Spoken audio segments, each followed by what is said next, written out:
Kia ora koutou. We'll just start the meeting.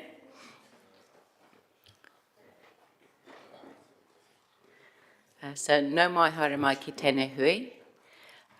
Te iwi o rangatane, tēnā koutou. Te konihira o Papaoia, tēnā koutou. Ina mana, ina rea, na mihi nui kia koutou katoa. So we'll just start with an opening karakia, which you should all know by now, so feel free to join me. Tū taua mai runga, tū taua mai raro, tū taua mai roto, tū taua mai waho. Kia taua ai te Māori tū, te Māori ora, ki te katoa, haumie, huie, taukia.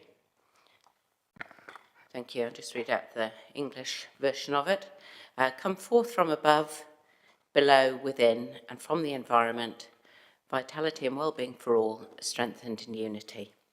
So that's a good start to the day, isn't it?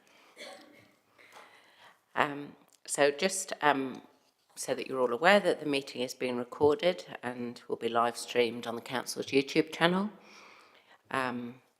We will just go through the health and safety requirements of the Council chamber, since we've got some guests here, and welcome to them. So if you do hear the alarm, please leave the site by the nearest fire exit marked by the running green person, and the evacuation area is the clock tower in Timarohine. No smoking in a council building or entrance. If we do need a defibrillator, it's in customer services on the ground floor. And if there are any near misses or incidents, please report to the committee administrator, who's Nika. So if you're presenting, can you please state your name before speaking and use the microphone? Push the right-hand button, and if the red light's on, it means that your mic is on. And we have Kerry Lee Probart, General Development and Regulator here from the senior team today. Anna White, Governance Administrator, and Nika Granieri, Governance Administrator. So we're expecting the Mayor online, and I believe we can see his beautiful face beaming in from far away. Thank you for joining us, Mr. Mayor. So the first item then is the apologies. So I've got apologies from the Mayor for early departure. Are there any other apologies?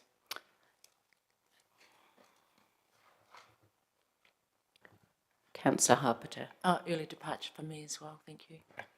Thank you. Anyone else? No? Okay, so we'll move that the apologies be accepted, and I'll get a seconder from Councillor Hancock, and we will vote. Thank you.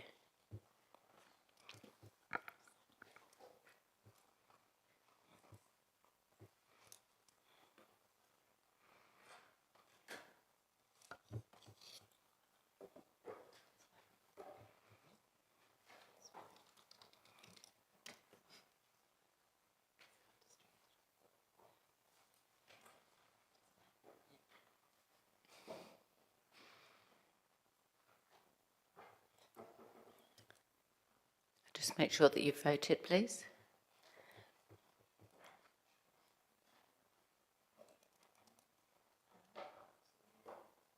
Yeah.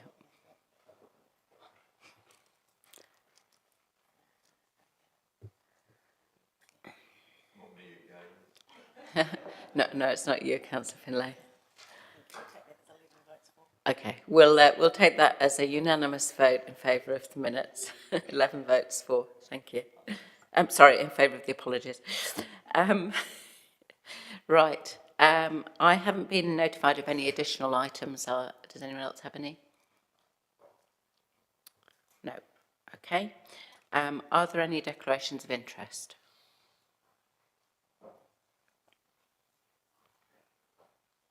No.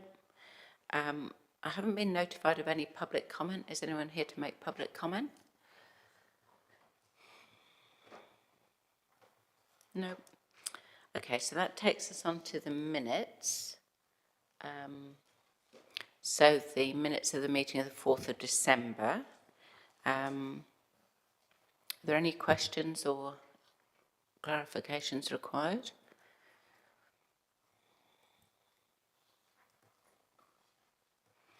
Okay, well, I will move that the minutes be confirmed as a true and correct record, and seconded by Councillor Hancock. Is there any comment?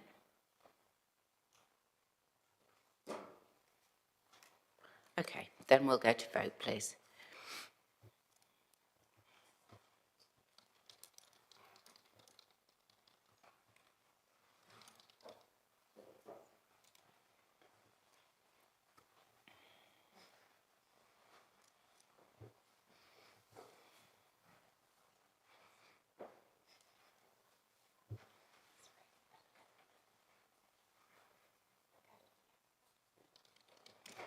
And that is carried, 11 votes for, 1 abstention.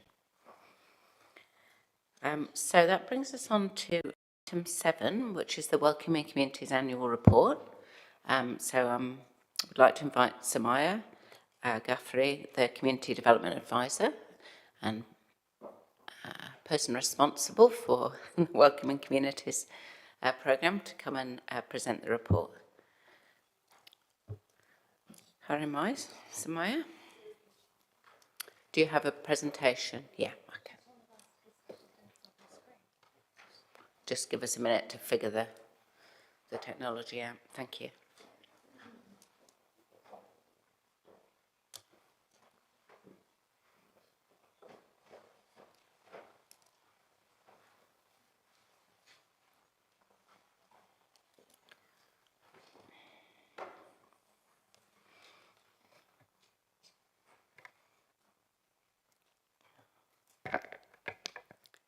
Kia ora. My name is Ghaffari, Community Development Advisor, and I lead the Welcoming Communities portfolio. Pleased to present the 7th annual report of Welcoming Communities program. Palmerston North City Council has been part of the Welcoming Communities program since 2017, when it was first piloted. As of March 2025, there are 35 local councils and 5 local boards working with their communities to implement Welcoming Communities program. We have continued to see strong growth in 2024, and here are some of the highlights of the year. In December 2024, Palmerston North's Welcoming Communities accreditation application to progress to stage 3, an advanced welcoming community, was approved. We are one of the first 3 councils to achieve advanced welcoming communities accreditation. Achieving this significant milestone reflects our city's continuous commitment and leadership in fostering an inclusive and welcoming environment for newcomers. We have continued to partner with Rangitane or Manawatu to formally welcome newcomers to Palmerston North through City Welcome sessions.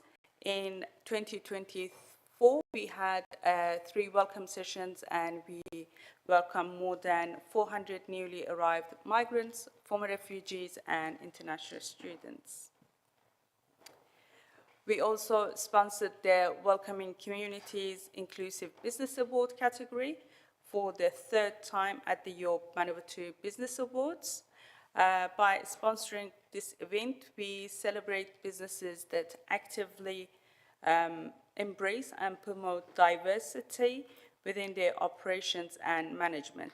It also shines a light on organizations that are actively taking steps to be more inclusive work environments through policies, practices, and initiatives that value and integrate diverse perspectives and experiences. Our leadership in Welcoming Communities program has been acknowledged in various ways over the course of the year, and there have been many opportunities to share knowledge and insights. One of them was a presentation at the Australasian Consultation on Resettlement and Complementary Pathways conference in Auckland.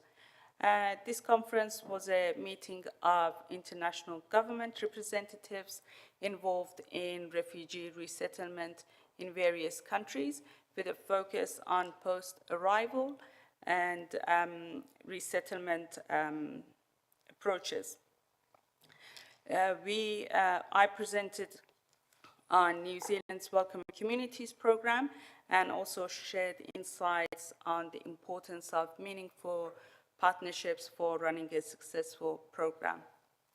We also hosted Christina Pope, who is the director of the Welcoming International in March 2024. Welcoming International were interested to learn how the Welcoming Communities program is structured, meet the advisory group, and learn of our recent success and challenges. This was also an opportunity to discuss ways to connect with other cities through the Welcoming International Alliance to help us achieve our goals. We also hosted the Associate Minister for Immigration, who is also the Minister for Senior Affairs, for a visit to the city in October. The Associate Minister was interested in visiting councillors who are also part of the Age-Friendly Network. A presentation was delivered on Palmerston North's Welcoming Communities program, highlighting its achievements and the benefits it has brought to the city and the community. What are the next steps for Welcoming Communities in 2025? Excuse me. In addition to sustaining the current range of successful initiatives, focus areas will be development of a Welcoming Communities themed wall mural, a collaboration with CEDA in support of newcomer-led businesses, and civic engagement and participation activities in the lead up to the local elections. We will also be reviewing the Welcome Pack content in 2025. Thank you. Thank you very much, Samaya. Great summary. I'll open up for questions from elected members, and we've got Councillor Bowen first. Thank you, Madam Chair. Thanks, Samaya. Great report and great work that's going on in this space. I wanted to ask about the city welcome sessions you talked about. In the report, you'd like to do more, but you're working with Rangitane to see if they have capacity. Is capacity the barrier to doing that, or would we be able to do the same number of events but bigger events? Can you talk to us about that? It's the capacity, so we've started the conversations and we are planning for 4 for this year. And Rangitane are able to support Yes. that? Yes. And we're able to accommodate that within the existing budget? I think so. Yes, yeah. Steph is nodding behind you, yes.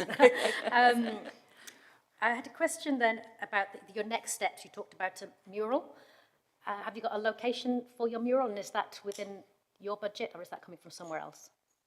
I think I'm going to have to ask Steph to respond to that.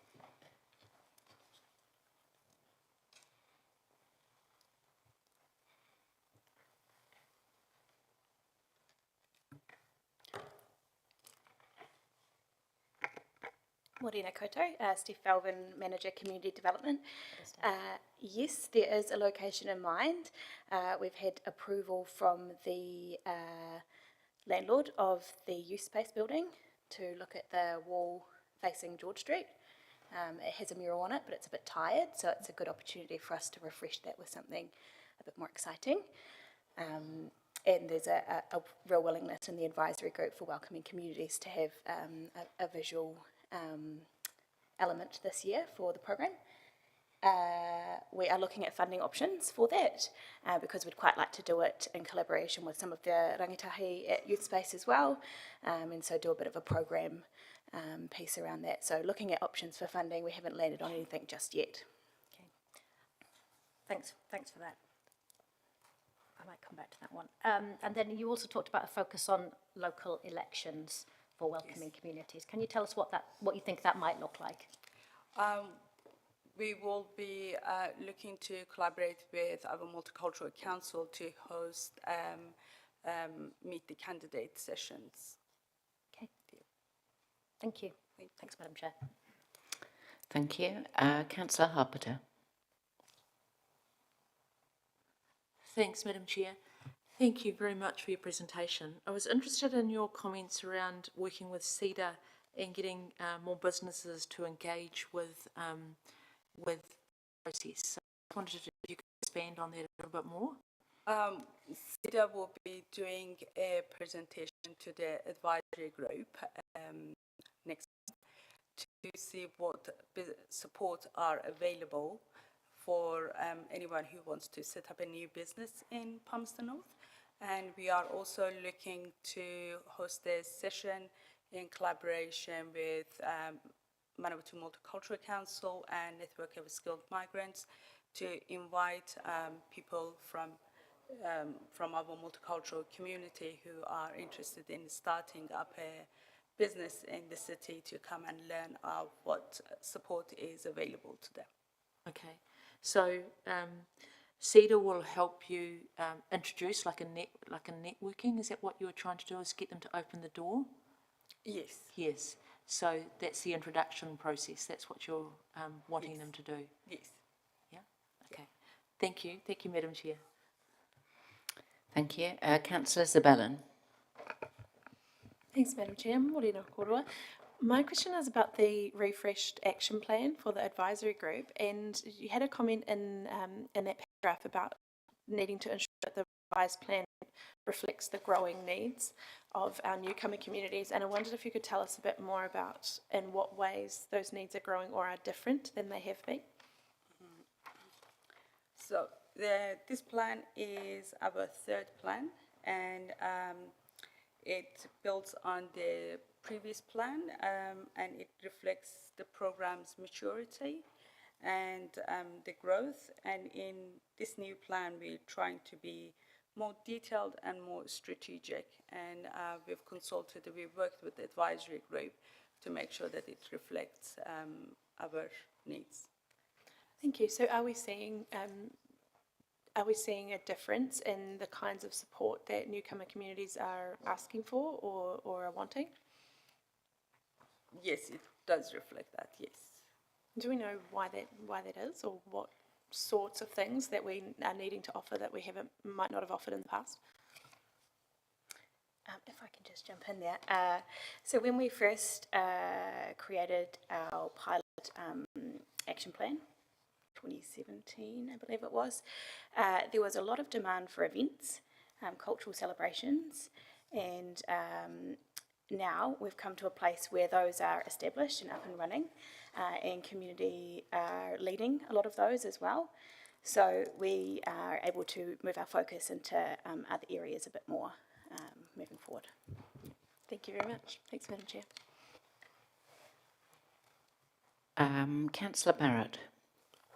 Thank you, Madam Chair. Thanks, Maya, for the report and amazing year of work.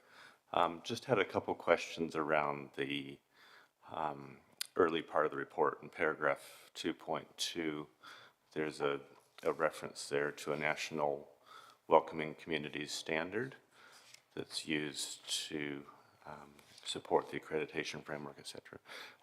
Did we as a council have any input into that standard, or how was that standard developed? I think this is a national standard, isn't it? Yeah, I can answer that one. So yes, the standard was developed through a co-design process, and it went out nationally. There was an advisory board, it had iwi representatives, ethnic communities representatives as well. Yeah, that was probably around 2016, I believe. I understand that council had the opportunity to contribute to that. I'm not sure exactly what feedback was provided that was at the time. Thanks. And I guess looking at the standard today in 2025, do you think it's a useful framework to be benchmarking ourselves against? Yes. Great, thank you. And just in paragraph 2.4, which is over on the next page, you talk about the third-party evaluative work that's being done right now, and you said that in the final cycle of that, we had the chance to participate. I'm just wondering, was that a conversation? Was it some emails? How did we actually get to have input into that? Alan and Clark were here for 3 days. They were doing a site visit in March 2024, and they had requested to meet the advisory group and ask their input. So they did a series of interviews with the advisory group. Great, thank you, Madam Chair. Thank you. Councillor Harpeter. Sorry, I did have one more question. It's around the sponsoring of that award for the inclusivity. And I just wondered whether you felt that that award, I don't know how to put this, but you felt that as a council, we, trying to put it in a way, what did you say? Yeah, we got the value for money. And maybe somebody else might want to answer that because it might be not a question. I don't know if Kerry Lee might want to answer it for you. But to be fair, I think it might be a question for Danelle, or, unless Stephanie wants to take a try. I'm not sure if we've got Danelle online. She did say she might be available online. But if there's no one available to answer that now, we can get an answer to you. But I'll let Stephanie answer if she wishes to. So the question is whether we think we got value for money from the sponsorship? Yes, yep. So what we're looking for is raising awareness of the program itself, but also raising the profile of businesses who are doing really well in this space. It is one of the more challenging areas of the framework to tackle, and so we found that this is a really successful initiative for us, and that's why we've done it 3 times, and each time we get a different range of businesses. We've had more businesses apply each time, so it's been really successful. Okay, thank you. Thanks, Madam Chair. Thank you. Just a quick question from me, Samaya. What do you think the challenges are going forward with this programme? The challenges is, I think the program, we're seeing a good growth in previous years, in the past, and the challenges is being able to do everything that the community is asking for. Okay. Yeah. Thank you. Okay, well, that's the end of the questions. Thank you very much, both of you, for being available to answer questions. I'm happy to move that we receive the report, Welcoming Communities Annual Update, and look for a seconder, Councillor Hancock. And I'll open up for comment. We'll have a few comments myself first. So just in case members weren't aware, myself and Councillor Michelad are on the advisory group. So there is elected member input into the advisory group in that respect. And I was interviewed by Alan and Clark when they came. I'm not sure if you were you, Councillor Michelad? Were you interviewed by the reviewing team? Okay, so there is that input, if that's any reassurance. I just want to give big congratulations to Samaya and the community development team for developing this programme over the years to the stage where we're now one of only 3 councils in the country with the advanced welcoming community accreditation, and I think it reflects really well on the city. It reflects really well on what we describe as the receiving community, in other words, the people who already live here and how welcoming and inclusive they are to newcomers. And I think that's a big selling point for us as a city, apart from being, the right thing to do, particularly in terms of our international students and in terms of people coming to take up positions here in the universities or the hospital or any of the big businesses. So,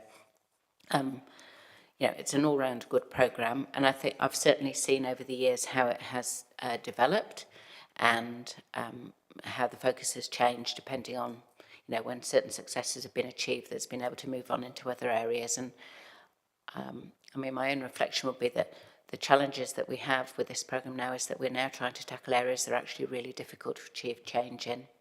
So things like civic participation, that's a hard nut to crack, even for people who've lived here all their lives. And also, trying to promote inclusive and welcoming businesses and to encourage newcomers to set up their own businesses, again, it's not an easy thing to achieve in. So I think those will be some of the challenges going forward.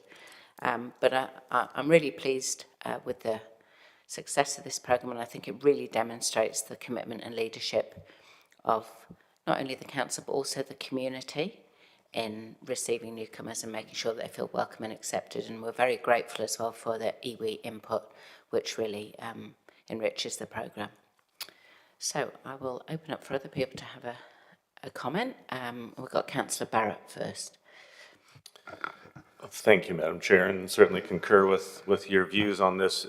Each year that this has come in has been quite impressive, I'd say, but this year is particularly so. Looking at that report, there is an extraordinary amount of activity and achieving at a very high level, well coordinated and well received in the community. So deeply impressed with progress there and wish you continued success in that. I think the main message that I feel out of this, though, is that we simply cannot take it for granted. And when we have staff members, when we have decisions to be made in terms of what the resourcing is going forward and what we do with this amazing opportunity that is being realized through this program, that we don't take it for granted. We continue to make sure that where we can, the connections are made, the resources are there so that we continue to give effect to what we very often like to be proud of, which is being a strong multicultural community that is welcoming. In fact, this is the reality under the brand, so we need to make sure that we're feeding the reality under the brand as well as celebrating the brand. Thank you. Thank you. Councillor Bowen. Thank you, Madam Chair. I agree with your comments and those of Councillor Barrett. I think in reading the report, which was excellent, and thank you, I was reminded of comments from the Pacifica Reference Group when they came to speak to us last year, when they talked about the importance of communities seeing themselves expressed in the life of the city. And they were talking about art, so hence in that mural. I think it's always been one of the lovely things about our library has been that welcoming wall as you come in, but bringing that internal and making it external, I think is a really great idea. Similarly with the National Poetry Day collaboration, I thought, again, that's a lovely way of people seeing themselves, hearing their language as part of their lived experience of the city. But it's not just about art, it's about people needing to see themselves in our public life. And Chair, you referenced civic participation, which is clearly an important aspect of that. There were questions about the business awards. It's not enough to welcome people into our community and tick that box and say we've done it because we had a lovely celebration. People from all of those communities represented in the city need to be visible in the life of the city, and we see that come through not just in our art, not just in our business, not just in the day-to-day running of the city, but seeing that through into civic participation into governance. So always more to do, but I'm really happy where we've got to. Thank you. Thank you. Councillor Finlay. Thank you, Madam Chair. It's just it's so good to see the welcoming communities where it is today, because I remember when it first started, and it was a conference in Wellington, and the local MMC was invited to represent Palmerston North in that conference. And from that, the MMC were one of the three initial pilot programs started in New Zealand. And it's grown from that, and later on the City Council took it over and it grew from there. But I've met so many people who have been helped by welcoming communities in the city over the years. In fact, I'll leave it there, but I do think another councillor could comment even better on that. I would leave that to that councillor to decide if he wants to say a word. Thanks very much, Councillor Finlay. If there are no more comments, I'll just wrap up by saying thank you all for your comments. I think you've all made some really good points, and also I appreciate the general support for this programme in the Chamber, because I think it is very important. We set the tone in a way for how the city behaves, and I think when we show that we're wholeheartedly behind a programme like this, then that is very significant. And certainly leadership is one of the aspects that's considered in the standard and in the accreditation progress. So with that, I will call for a vote. Thank you.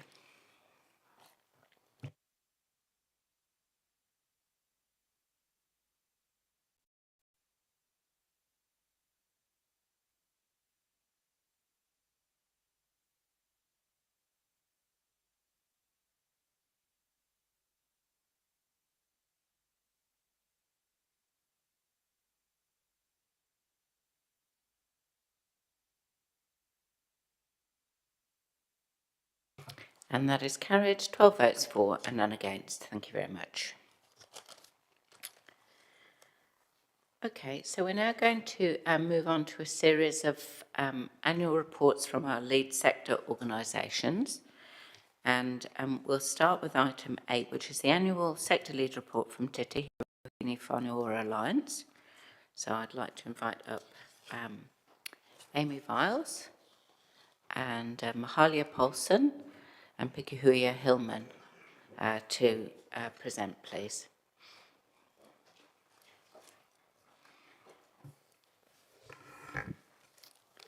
Kia ora koutou. Morena, kia koutou katoa, Amy Viles, Community Development Advisor. So Te Tihi have delivered their third annual report for their sector lead partnership with Council in the third year of their contract with us. We're going to take the report as read, but I just want to highlight a couple of things.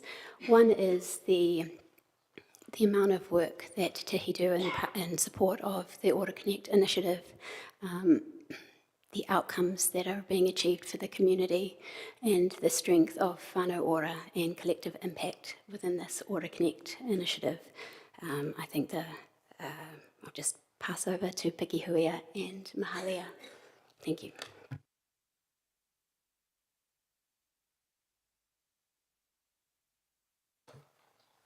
Tēnā tātou katoa, ko Mahalia Paulson tōku ingoa hurio no ngai tokoto Ngāti Kahumi me Ngāpuhi Hinui tonu, ko au he kaimahi ki Te Tihi. So kia ora everyone. Morena, Mahalia, I am a project lead within the Ora Connect initiative, and I am a kaimahi at Te Tihi Oruhine Whānau Ora Alliance. Morena e te whare ko Pikihuia Hillman tōku ingoa, he uri tēnei no Ngāti Porou, Ngāti Tū Whare Tō me Ngāti Tū Kōrehe, ko au te pauherenga ki Te Tihi. I'm the pauherenga at Te Tihi. Awesome to be here today. Ngā mihi. Happy to take any questions. Thank you very much. I'll open up for any questions from elected members. So we've got first up, Councillor Hancock. Thanks, Madam Chair. Kia ora, and thank you very much for the report, particularly in respect of Ora Connect. I just really wanted to just perhaps tease out from page 43 of the Ora Connect report, which is page 11 of their report, which talks about the challenges actually facing Ora Connect, and they're listed as funding and restructuring of government agencies, interagency collaboration, which is framed around sort of continuity. And the last one is really community voices and aspirations included to what you actually want to achieve. I just really want to understand whether or not these are actually common kind of barriers across the social sector leads. Amy, perhaps a question for you.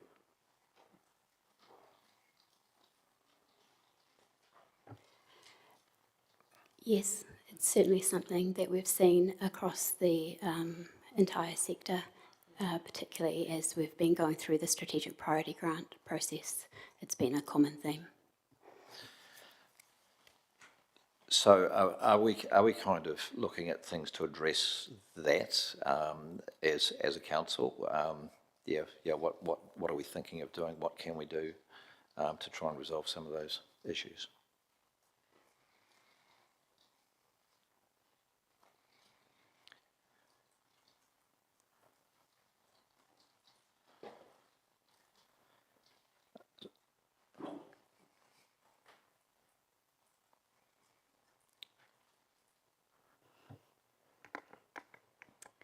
Kia ora. So the question, what can we do to address the challenges around the funding?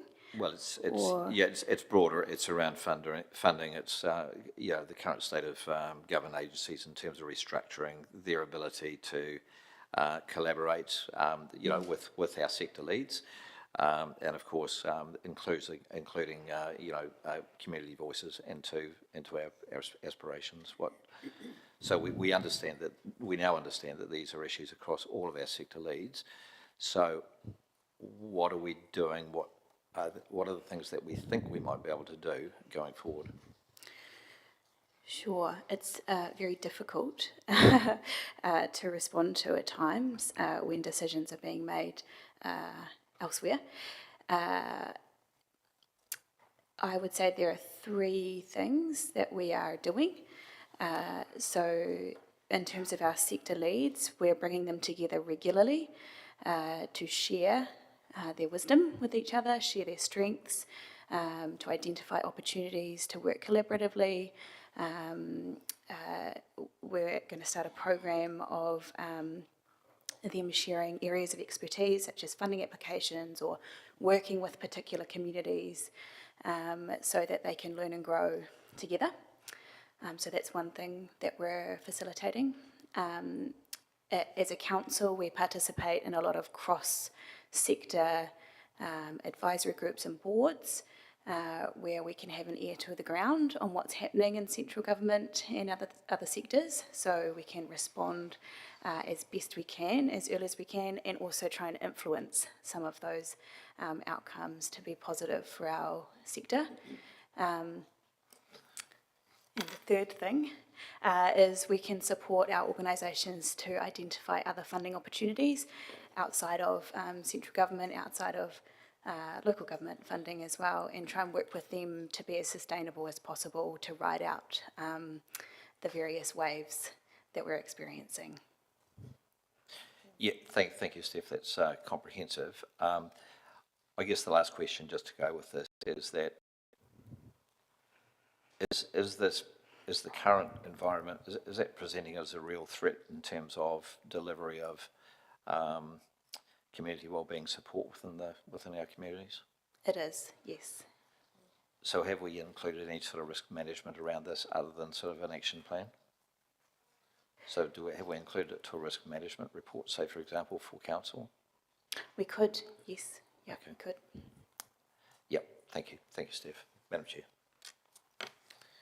Thank you. Councillor Barrett. Thanks, Madam Chair. Kia ora kaurua, Mahalia and Pekihoia. I feel like the report that we've got covers the $40,000 piece, but you guys see a whole lot more. I'd be really interested just in your comments overall. How's it going in the 4412? What are a couple things that you're particularly proud of? What are a couple things that you're particularly concerned about?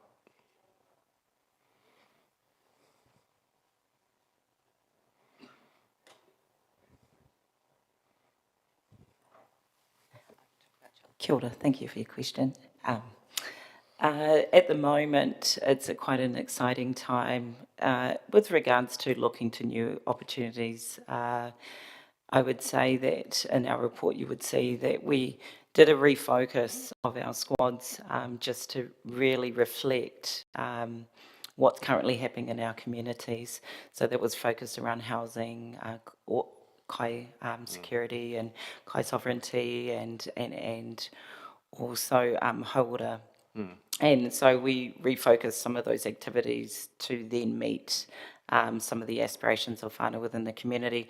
So that's quite exciting. I think though with what limited resources we've had up until then, we've still been able to achieve some great things amongst the partnership of the Alliance with the drive within Cook Street at no cost to us.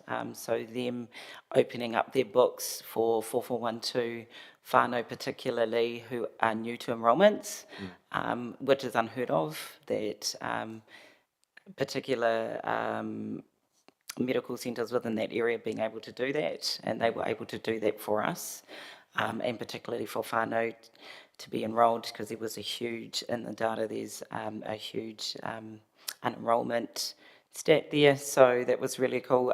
There also, it was just one of many, but we've also secured a partnership with DIA with a sector lead, not sector lead, sorry, community lead development program, which then also we're able to, that was with the Highbury whānau our hyper community, we're able to then look at the next 5 years with building a plan of aspirations with whānau within that community. So. Yeah, I think we don't want to understate how big that is. We've been going since 2012 with very little, I guess, financial sustainability, and it's been very much off the back of our community relationship. So that 5-year kind of commitment with that partnership is really amazing. Has opened up pathways where we can get resource straight to whānau, which is like amazing.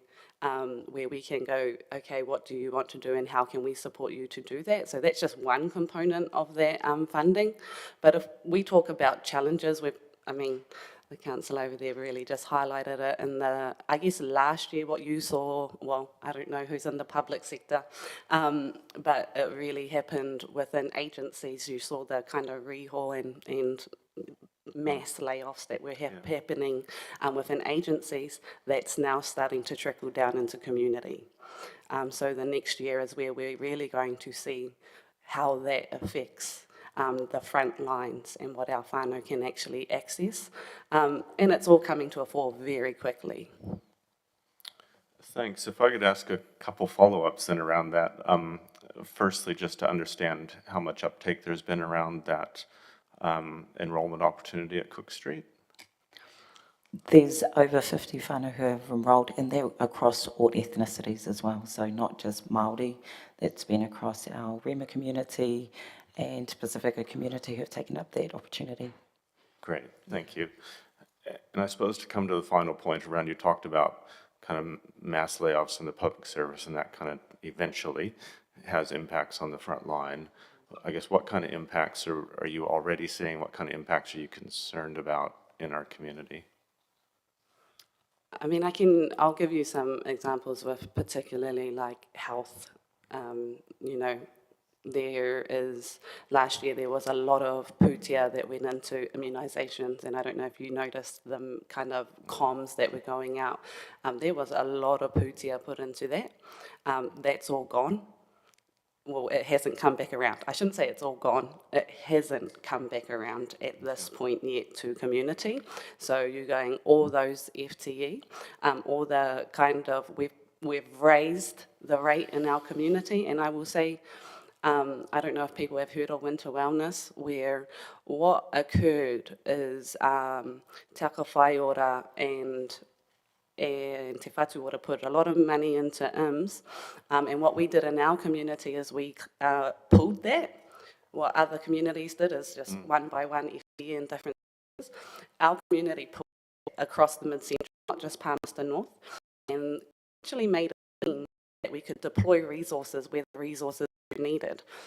It worked really well, and we lifted those immunisation rates. I don't know the numbers, so please don't ask me. But I know that we did. But now it's unfunded, and immunisation rates continually need resource. So we improved it for a year for that just to go back again. Well, that's where we're standing right now. What's happening? CAI, any funding around CAI that used to exist, gone. Anything, we were really lucky this year, things around driving offences for our whānau is actually, I think it's a high stat. I'll go over 50% of our people, their first engagement with the justice system is driving offences. And then, so driving kind of, pūtea, ensuring that our people are licensed appropriately so as to be upstream, to not enter the justice sector, up for grabs. So it's just everywhere. Thank you both. Really appreciate, and please do pass appreciation to the squads for the mahi you do, and thank you for the kōrero today. Madam Chair. Thank you. Just a quick question from me. Just in terms of your housing squads, I'm aware that, housing is a problem that, we seem to have all the time. How are you, I guess, keeping the energy and the momentum up for those squads? Because, it's such a long haul, that as a programme.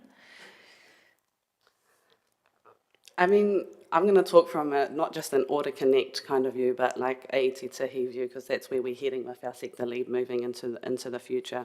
So if we talk about Order Connect, we wrote in the paper that we were waiting out the Housing First kaupapa to see where that would land, because we didn't want to overlap, you know, like everybody doing the same thing, and why don't we just wait that out and see if where that lands so that we can contribute in the next step.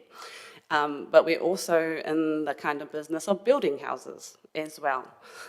So I would say that really helps with keeping morale because downstream is actually really hard. But we continue to do that whilst working upstream to go, actually, how do we get our whānau into home ownership so that they're not ending up over here. The challenge there is, where's the houses? Right, and that's for everybody. And that's something that we've got to contend with for our whānau who are going to go into, well, emergency housing doesn't exist anymore, so there's another thing that's gone. But, you know, emergency housing, transitional housing, rents, like, where are the houses for our people to go to? So the home ownership, building houses for our whānau definitely keeps up morale a bit. Kia ora, thank you. Councillor Zabellin. Thank you, Madam Chair. Morena korua. I did have a question about housing, actually, so I might start there, which was about, you've noted in the report that there is some overlap with our council's housing and security rōpū, and I was wondering, is that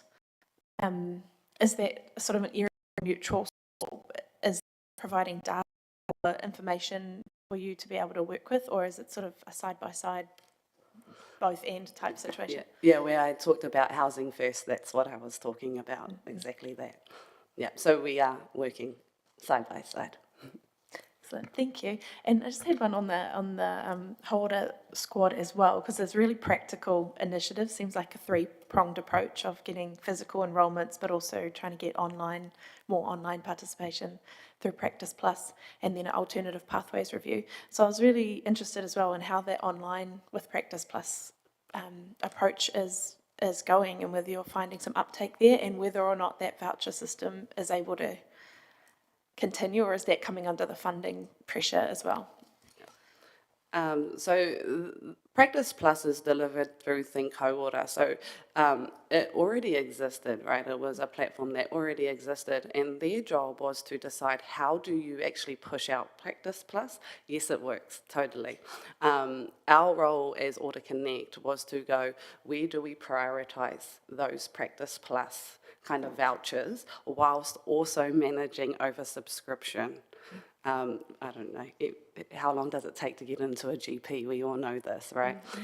So Practice Plus gives you straight direct link to a health practitioner. So high demand for them, and so it's going, how do we ensure that Think Hauora, we're pushing that into communities who really needed it, rather than those that had other pathways. Sorry, don't have the numbers for you, but works well. But we can, if you would like. That's good. Thank you. Thanks very much, Madam Chair. Thank you. That's the end of the questions. So thank you very much for your report and for being available to answer questions. Ngā mihi.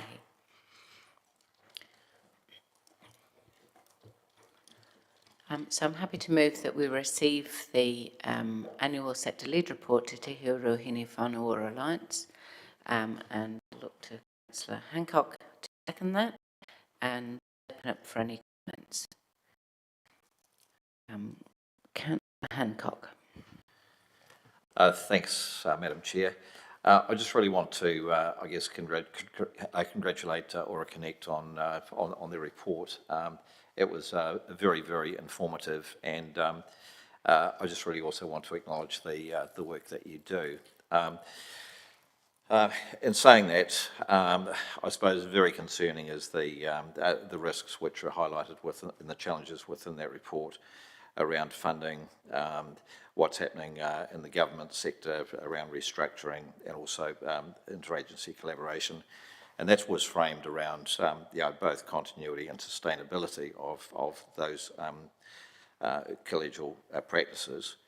And then, of course, inclusion of community voices and aspirations into the mahi that we need to do in our communities. I just really want to say that those are things which we really need to be focused on and actually really take to our hearts and consider as real risks for our community. Because empowering our community is absolutely important, and if impediments are actually put in the way to actually allowing that to happen, then of course actually encourage dysfunction within our communities, and also it has real threats around of access to services.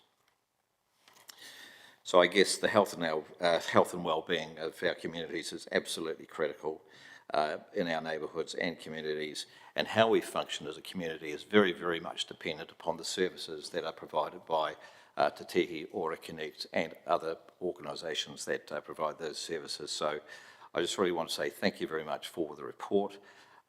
It's great work that's actually occurring, but I very, very much want to underline and emphasise the risks that do exist, not only in our community, but also in other parts of New Zealand as well. Aotearoa. Thank you. Thank you, Councillor Hancock. Councillor Zabellin. Thanks, Madam Chair. I completely agree, and in comparing this report to last year's report, I'm always just absolutely so impressed, because it's such a testament to what can be done in 12 months' time when you have just an absolute commitment to positively collaborate with as many groups as possible and just getting stuff done on the ground that's tangible stuff that's going right where it's needed, but also keeping the big picture in mind and having that real meta vision of what is trying to be achieved, and then just chipping away at every possible opportunity. I just think it's so impressive and it's so great to read. So kia ora, thank you so much. Thank you. Just a couple of comments from me. Absolutely agree with the previous speakers. I just want to emphasise, though, that Te Tihi and Ora Connect in the 4412, you guys are the front line, and I just am very grateful for the work that the squads do and the actual difference that it makes to the community there. And I think you have got a unique kaupapa, a unique way of working which is successful, and I think that that's been demonstrated over the years. And I'm grateful that Council is able to be a partner in that. I think that together we're all stronger. So hopefully you take some encouragement from the reception that your report and your work has had, acknowledging the challenges, but also want to accentuate that there's a lot of good positive work being done, and thank you very much for it. So with that, we will take the vote, please.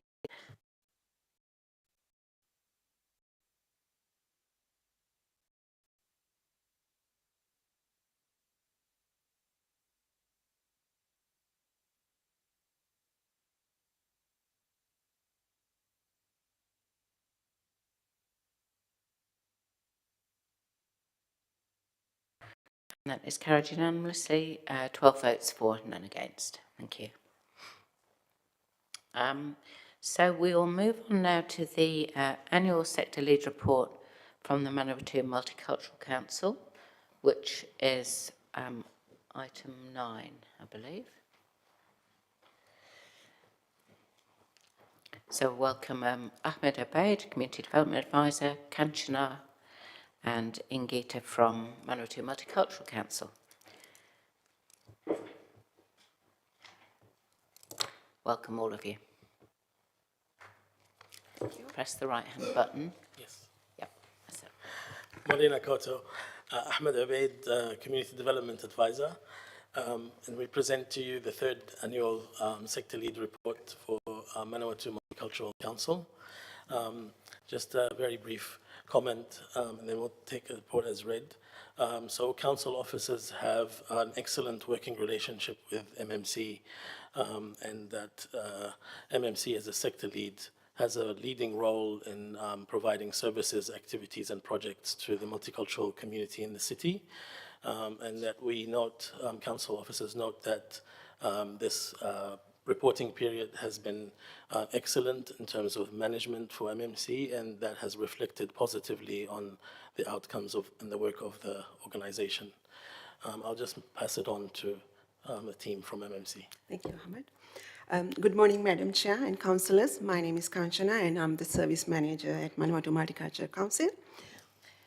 Good morning, everybody. My name is Ingita, and I'm the Events and Program Coordinator at the Manawatu Multicultural Council. Over the past year, our MMC has continued to be a place of unity, cultural celebration, and support for our diverse communities. We have welcomed many new migrants, international students, and former refugees, ensuring that they find a sense of belonging here. Our community programs, from language and employment workshops to cultural event and well-being initiatives, have had a lasting impact on lives of many. I would like to express my heartfelt gratitude to PNCC Community Development Team and other departments and all the councillors and everyone who has been a part of this journey. Thank you very much. Happy to take any questions. Thank you very much, Kanchana. So I'll open up for questions. I've got a question myself to start with. I see that the numbers have just exploded in the last 12 months in terms of, you know, the total number of clients, in terms of the number of workshops, in terms of the volunteers, the events and so on. How are you managing this huge increase in activity? Thank you very much, Madam Chair. So we do have a very good team, talented team, but we have also a really good database of volunteers from communities. And yes, there are increasement of our workshops because we realize, especially the economic and social hardships that our communities are going through, we need to support them. So that's the reason we realized that, for example, like workshops for the employment and workshops for the happy women, like all those like community supporting workshops and trainings. So how we manage that increasement is, I think we are working really well as a team, and we divide our workload, and volunteers are very, very well informed. Yes, we do have to spend some extra time on our plannings and organizing, but our communities, they trust us, and they do believe that we're going to help them. So we have a really good network of community supporters as well. I think that collaborative work really did work, yeah. So is it sustainable going forward if the numbers stay high like this? Well, I think at this point, yes, it's yes. I think with all those challenges, it will increase more. So we are well prepared for that increase, to face that increasement. And I'm pretty sure with the support of community development team and other government agencies and all other community support organizations, we can face that challenges. Okay, good. Right, I will pass over to Councillor Mickelad for some questions. Thank you, Madam Chair. Thank you, Kanchan and the team for the report. Just one question for me. I think it was in section 3 of the report where it talks about challenges and opportunities. You did mention on page 14 of your report, 17 for councillors, or 70 for councillors, that some families were willing to stay longer in Palmerston North because it was a peaceful and family-friendly city. But they also witnessed some sort of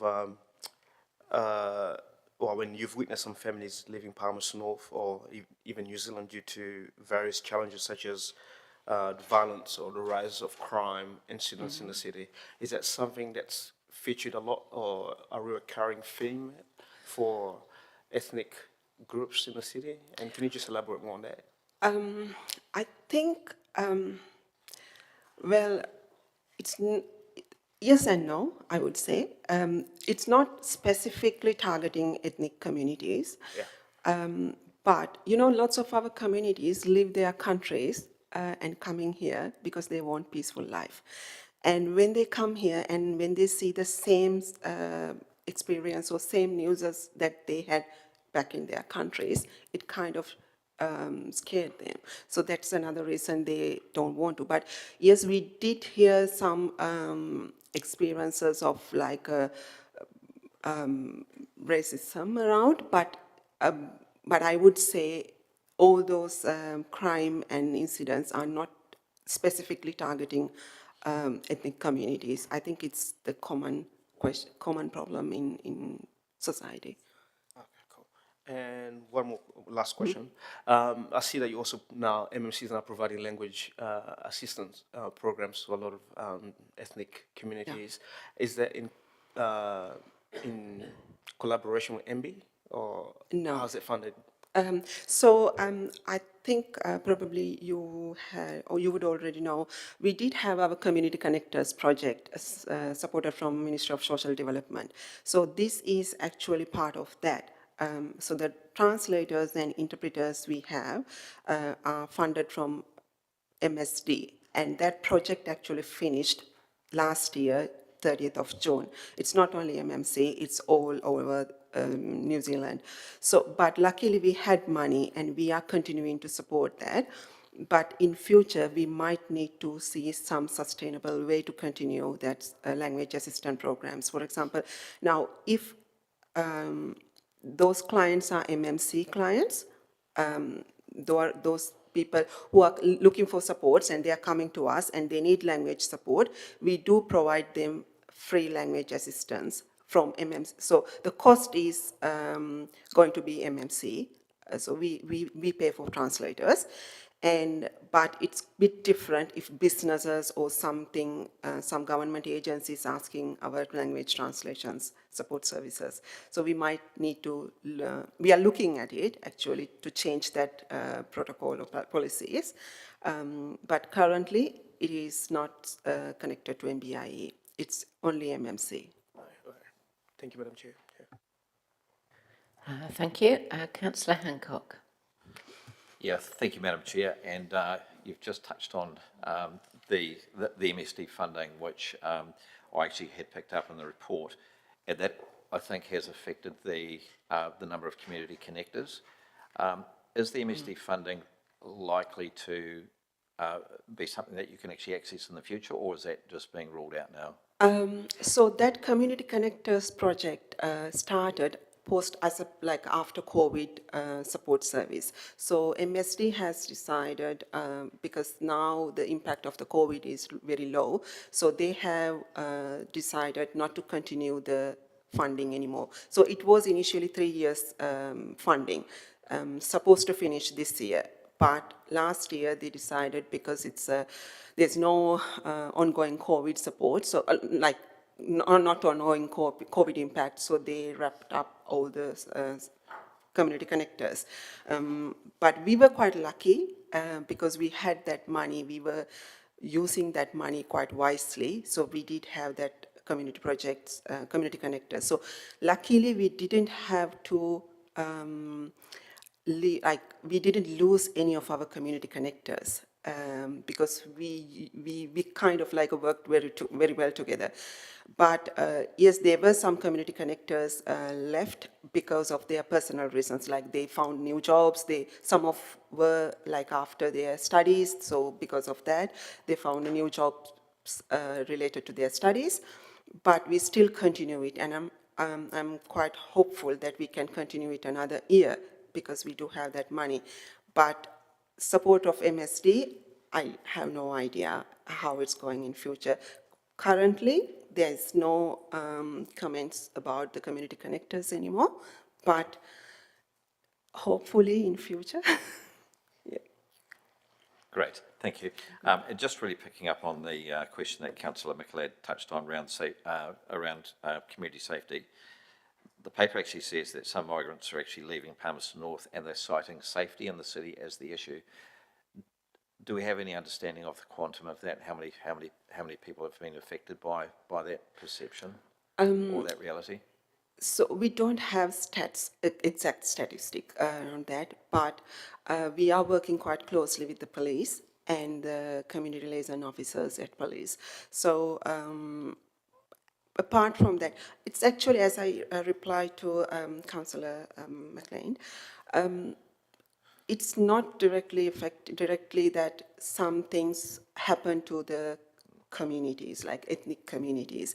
Sometimes it's like this kid, because back in their country, they had that experiences. And when they see it's happening, they just don't want to do it anymore, like they want to leave. But mostly people are leaving what we heard or what we see, what we have seen. It's not only because of the safety of the city, it's because of the opportunities they can't see. Safety and children or family, they would, some of the families actually came to us and told us, like, we have seen worst in our country. So it's not scaring us when we see some crime around our city. But after our studies, after our completing our higher studies, what do? That's where they discourage to stay. So that's why we mentioned we need to have a long-term or sustainable plan if we really need to keep these people in our city. We do have resources. We do have all those intelligent, very smart people. How do we keep them together? That's our question. That's our biggest challenge, actually. Great. I'm sure we'll get lots of support. Thank you, Madam Chair. Thank you. Councillor Barrett. Thanks, Madam Chair. Thank you for the report and all the work that's gone into it.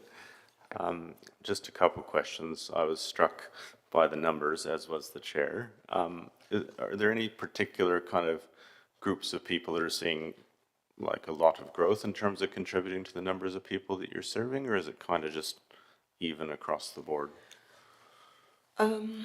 I think we have received lots of skilled migrant to the city, and many of the people are like our English classes and our activities, they are partners of those skilled migrants. And we also have received lots of international students and families. Last year, we have seen that increasement of nurses who came here, and they had to go back to their country because they didn't have opportunities here. So I think it's general, and also we had lots of refugees, refugee intake, with Red Cross. So I think it's all together, but increasement of skilled migrant and some increasement of international students are quite significant, I think. Thanks for some extra information around that, around those numbers. The other question I had is really around thinking to the future a little bit and moving into a bigger space, a more accessible space, and what you think may happen there in terms of numbers, in terms of the types of activities that might change, and a little bit to check back in on your answer to the chair around kind of how sustainable things are if you're moving into a substantially bigger space and potentially more activity alongside that. I think it will be very hopeful. I'm really grateful for the venue that we received from PNCC, because we are working very well together with the building team and community development team. There are a couple of our community leaders and community people connected to this decision making as well. So it's kind of like a steering group.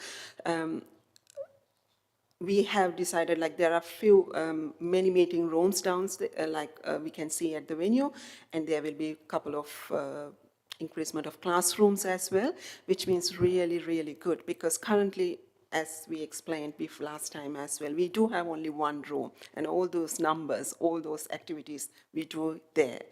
But if we have like a 5 classrooms instead of 1, which means we can do multiple classes, multiple activities. So yes, we are well prepared for that increasement. And when we have like different activities, at the same time, it's not actually only for the multicultural communities. We want to do it as a community, the community organizations, and we all are struggling these days, and we all will in future as well. So we want to support each other. And if we can have a bigger venue, I think I see lots of potential there. Great, thank you. I guess finally then to pursue that a little bit further. So when we see numbers like 4,900, 4,600 in the total numbers of peoples and clients, like how much of that is that a function of demand or is that a function of capacity? Like which one's the limiting factor? Is it that there's only the 5,000 that are there, or is it more that there's only enough resource to deliver to 5,000? You mean for the clients? I think it's a capacity as well, because if you think about the venue currently, what we have right here, just let me know if I'm wrong, if I misunderstood your question. Yeah. So we currently have, well, under MMC, we do have two main projects. One is Community Connectors, and the other one is Welcoming School Coordinator. And at the same time, we manage all the events and activities and programs as well. So in our office space, we don't have enough capacity to have all the staff at the same time. So that's where we have like a separate venues, separate places for our staff. So 5,000 people, or like 5 clients services over 1 year can be divided for all those sectors. For example, they are coming to get our services for the MMC, and they are coming to Community Connectors, they are coming to Welcoming School Coordinators, so all those all together, but it's under MMC roof, like under MMC. So sometimes we find it a little bit hard because the Community Connectors are in separately, and the Welcoming School Coordinator and projects is differently. So yes, we do have very, very well system of communicating and understanding, but it might delay our process. It might delay our, because it's not like you see the client or you see the need on your own eyes and attend to that. So those things can minimize once we have one space. Great. Thank you. No, really appreciate that. That's helpful insight. And thank you both, Madam Chair. Thank you. Councillor Finlay. Thank you, Madam Chair. 2 questions. First, how long has the MMC, and before that, the Ethnic Council of Manawatu, actually existed, do you know? 30 years. I believe this year is 31. 31 years, yeah. And I looked at your list of projects, and you know, I've been involved with it for quite some time, but they just seem to grow. And some of those projects, they don't die, like the potluck dinner.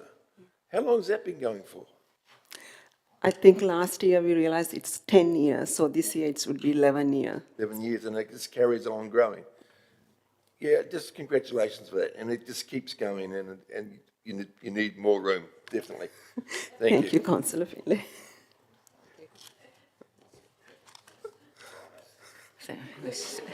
It strayed into comment there, but not to worry. Okay, that brings us to the end of questions. So thank you all very much, and thank you for the report, and thank you especially for the huge impact you're having on the multicultural communities in the city. Appreciate it. Thank you. Thank you. So I'm happy to move that we receive the annual sector lead report, Manawatu Multicultural Council, presented to the Community Committee on the 19th of March 2025, and seconded by Councillor Hancock, and I will open up for any comments. Councillor Finlay. Well, actually, as a Palmerstonian, if you like, I'm very proud of MMC. 31 years it's been going in New Zealand and in Palmerston North. It was the model in this country. It was one of the very first ethnic councils back in those days, started in this country. It was held up as the model around the country, and today it is also still considered to be one of the best in the country. People in Auckland are jealous of what we have here. People in Christchurch are jealous of what we have here. We have an ethnic council, we have an MMC that is a model, and we need to look after it, and we need to shout about it a little bit more than we do. At the moment, it's hidden away upstairs. I can't wait till when it's downstairs and we've got some more room. I know of so many ethnic groups that want to do things, but they can't. But when they get the room downstairs, I think you'll see the programs that's happening at the MMC will just skyrocket. I think that we probably have to find more funding for staff probably in the end. But it's something we've got a tiger by the tail, and let's just run with it. Thank you. Councillor Michelet. Thank you, Madam Chair. I just want to put myself in line to simply just congratulate MMC as well for the work that they're doing in this tough financial environment as well. And I just want to thank MMC and the board for the work that they're doing in the quest to celebrate, support, and connect multicultural communities in the Manawatu, and also for serving as some form of away from home for a lot of diverse communities in our city and in our region. Also want to congratulate MMC for the work that they're doing, especially as well in terms of the diversity or the range of activities that they've been, just been constantly delivering time and time and again, and they've stood the test of time. And I attend some of these meetings, and they will attend by a lot of people as well, which shows that there's some strong engagement in that in that area as well. Overall, I'm very pleased with the report received, which was actually very cool to see the work that you've been doing, and it was also pleasing for me to see that MMC is now able to provide and offer language translation assistance to those needing help with stuff like legal matters, immigration, work, or employment issues that they might have, or housing or medical needs around that, which I know that language assistance is a significant barrier to many people in those communities as well. So I just want to thank you for the work that you're doing, and I know that there's a lot of challenges in that space, among them being cost pressures, staffing and resourcing as well. And I know that it's going to take a lot to address some of these issues, and addressing these challenges will require a collaborative approach with different stakeholders, including policymakers in Wellington and community leaders here, and other different stakeholders such as the Chamber of Commerce, CEDA, and a whole lot of other stakeholders as well. So, but congratulations on the job that you're doing under tough circumstances, and we'll take our head off to you. Thank you. Thank you. And just a few comments from me. I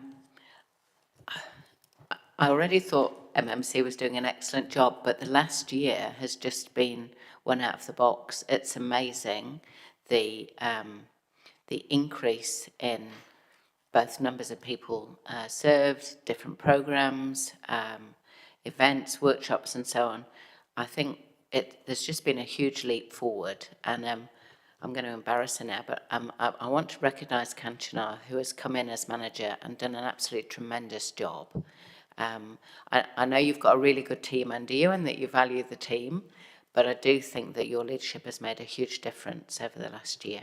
Obviously the board, I'm not saying no one else is doing any work, but I really feel, Kanchana, you have made a huge difference to the organisation, so I want to acknowledge that publicly.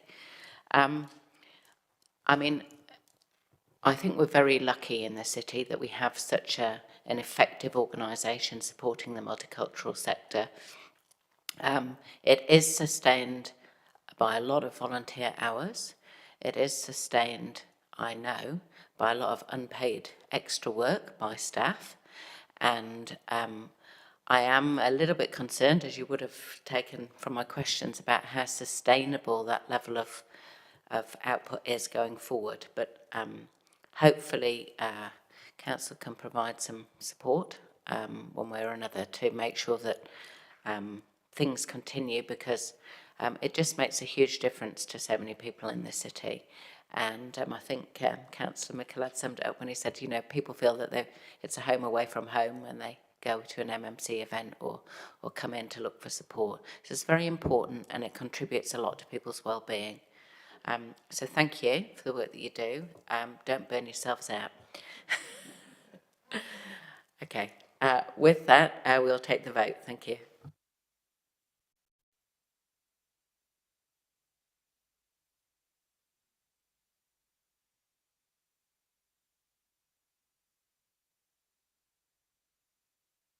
And that is carried, 12 votes for and none against. We'll continue on, since we've got people here waiting to present. So we will go on to the annual sector leader from Te Pūharakeke. So I'll invite Ahmed, Kim and Kat to come forward. Thank you.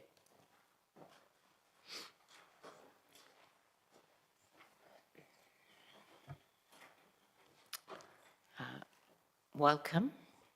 It's nice to see you. Welcome back, Ahmed, and over to you. Kia ora koutou, Ahmed Abed. This is the third report, annual sector lead report for Te Pūharakeke Community Collective Manawatu. Just a quick note from officers that we have an excellent working relationship also with Te Pūharakeke, and that we acknowledge their strategic and leading role in the social sector in the city, supporting and providing all the services to our social sector. Just to note a few things also, that they have shown the stability and maintaining the stability and the satisfaction of all the clients that provided the service by Te Pūharakeke. And with that said, I'll just also hand it over to the team from Te Pūharakeke. Tēnā koutou katoa. Good morning, everyone. I'm Kat Nguyen, and I'm the manager of Te Pūharakeke, the community collective Manawatu. I'm joined by Kim Penny, our chairperson, and our Justin Ngai, our program coordinator. So a detailed report of our work has been circulated. I take the report at read, and then just before I'm taking questions, I'd like to quickly highlight the context of the sector. So it has been another challenging years for the sector, and with ongoing issues impacting the communities like economic recession, increasing unemployment, rising cost of living, and inflation. These challenges, alongside with persistent housing crisis and mental health concerns, remaining the key priorities of the sector. And the well-being of the community, and particularly vulnerable group, is significantly impacted.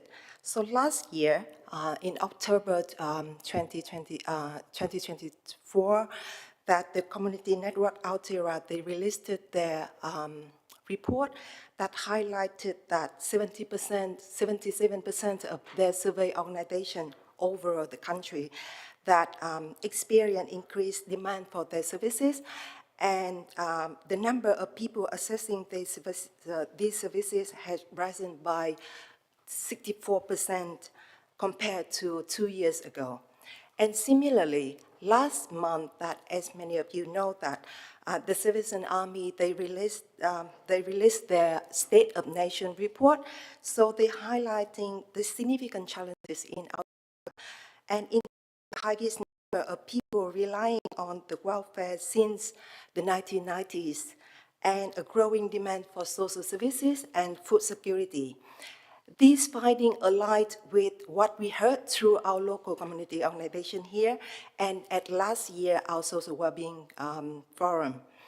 So our communities, organization have impacted, with many experiencing funding reduction and cut from key ministry, especially the disability sector. We know that the council can't pick up all the slack, but we just want you to be aware of it, and I'm sure that you are aware of it, and that continue to invest in this space. So we thank the council for your ongoing support for the sector and also for Te Puruhakeke. That's it all from me. Thank you. Thank you very much, Kat. That's great. I'll open up for questions. I guess first question from me is, you know, you've highlighted some of the increasing needs in the community, and I think that this is a message that we've heard from a number of groups this morning. Do you have any suggestions of what council could be doing in addition that would be able to address some of those things without necessarily resorting to an increase in funding, because we're also under pressure for that? You know, are there other initiatives, I suppose, that council could be involved with that would provide support? Because you have that view across community organisations. Yeah, we have like, I think council already that, like, as you said, that is done a lot. I think for us, for the community, for example, like you have recently approved the food security policy, for example, and we would like to see that in action, for example.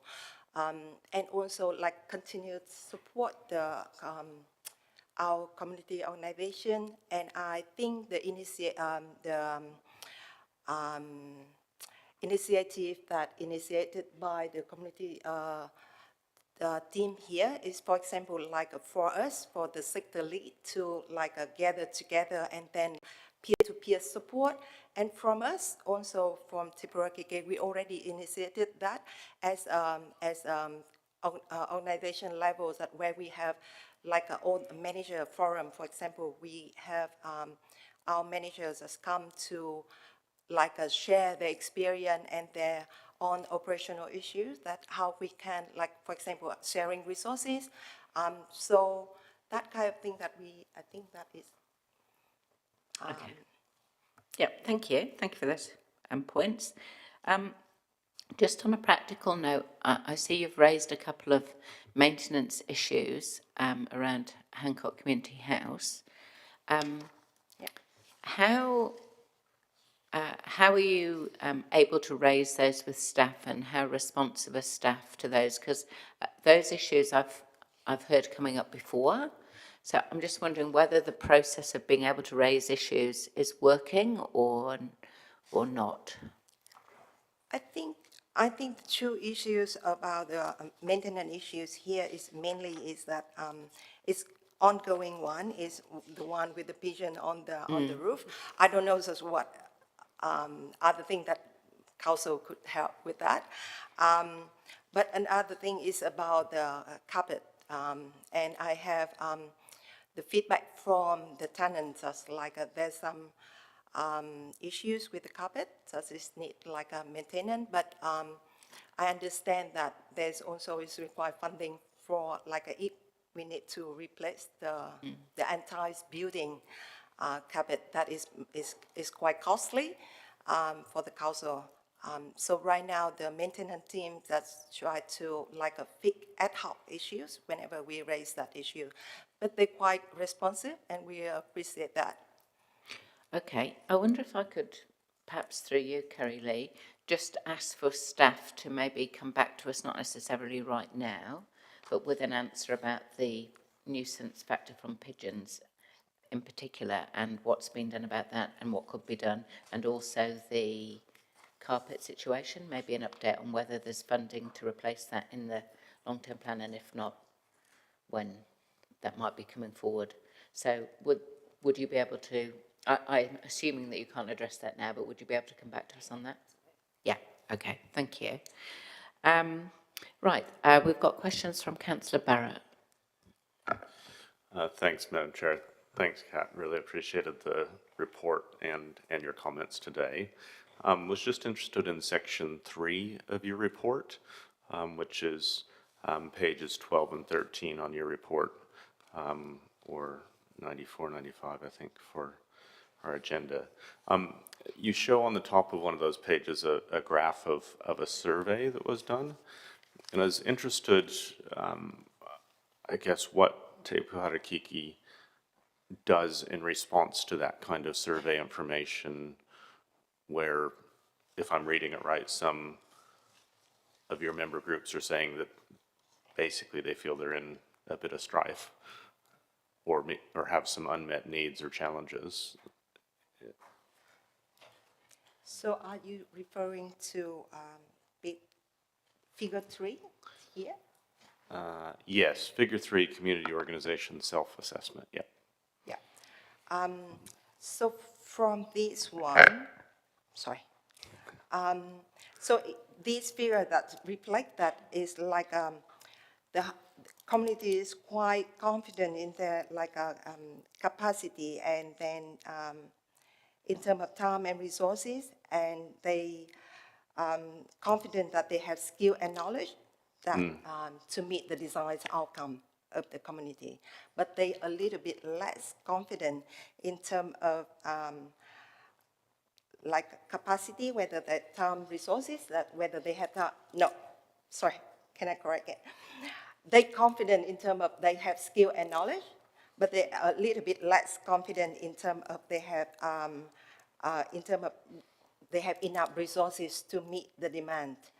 And also they confident that they have a relationship, that build up relationship with the community that will help them to move forward with their work. Sorry, I might just step in there too, but I think you're asking what do we do with that information as well. Yeah, so we see one of our roles is to find out from our members, our over 100 members, what is going on for them. And then some of that is that advocacy, which is by way, feeding back to you as we can, advocating to central government, local government. And a little bit in answer to your question, Councillor Johnson, what could council do? We'd like you to advocate on our behalf too. We are sending you this information. The routes you have to send that to the central government or elsewhere, we'd really appreciate if you could use those as well, because we are trying to get that voice, channeling that voice from multiple small and large agencies, kind of channeling that voice up, trying to have those voices heard.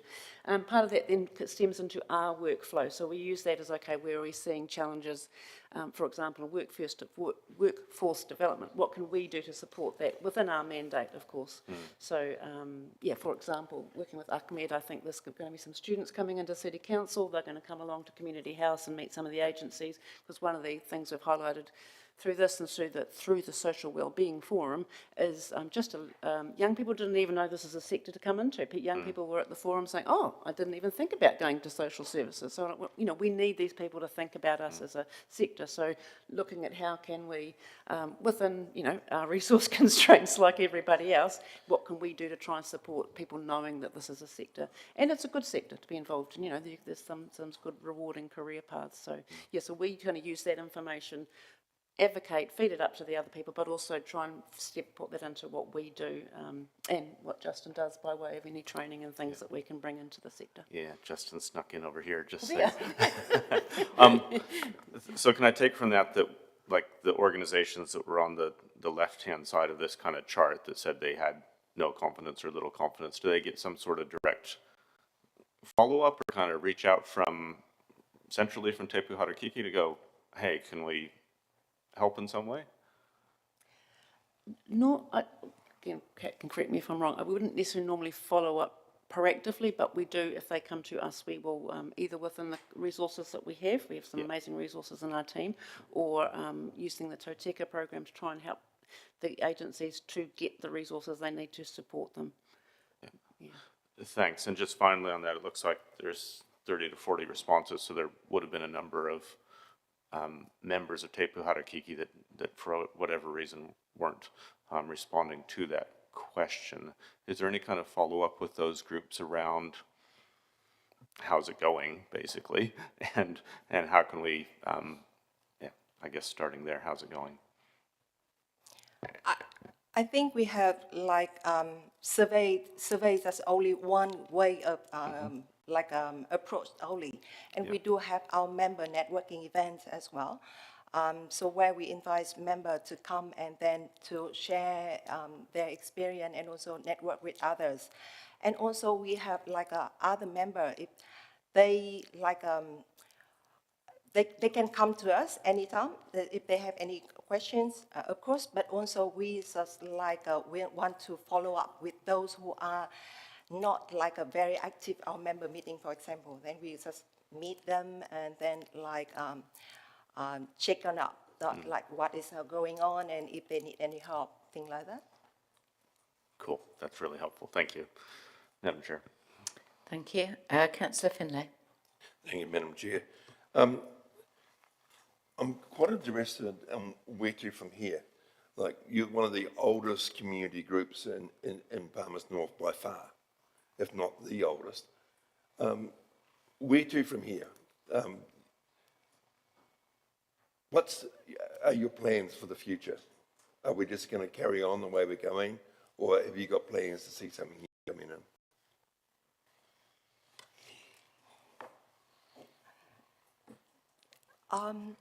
Yes, I think we see, we will carry on because if there's a need there, and then certainly we see that like from the feedback from the community that we see that how the community appreciate our work and our support, so we see our role in supporting them. So certainly that we are seeing like we continue with that. But maybe more targeted in terms of like finding the need and then strengthen the collaboration. For example, like introduce networking, not only the general networking, member networking, but networking by themes, for example, on specific topic that like where we can attract like members who are interested in that topic. And then we find more opportunity of collaboration and then work together, sharing information there. Okay. Yeah. Another quick question. You have the newsletter and stuff that goes out to everyone else, and you get a whole lot of organisations that come to you and talk about what they're doing. If you had to say in Palmerston North, the biggest social issue is one thing, what would that one thing be?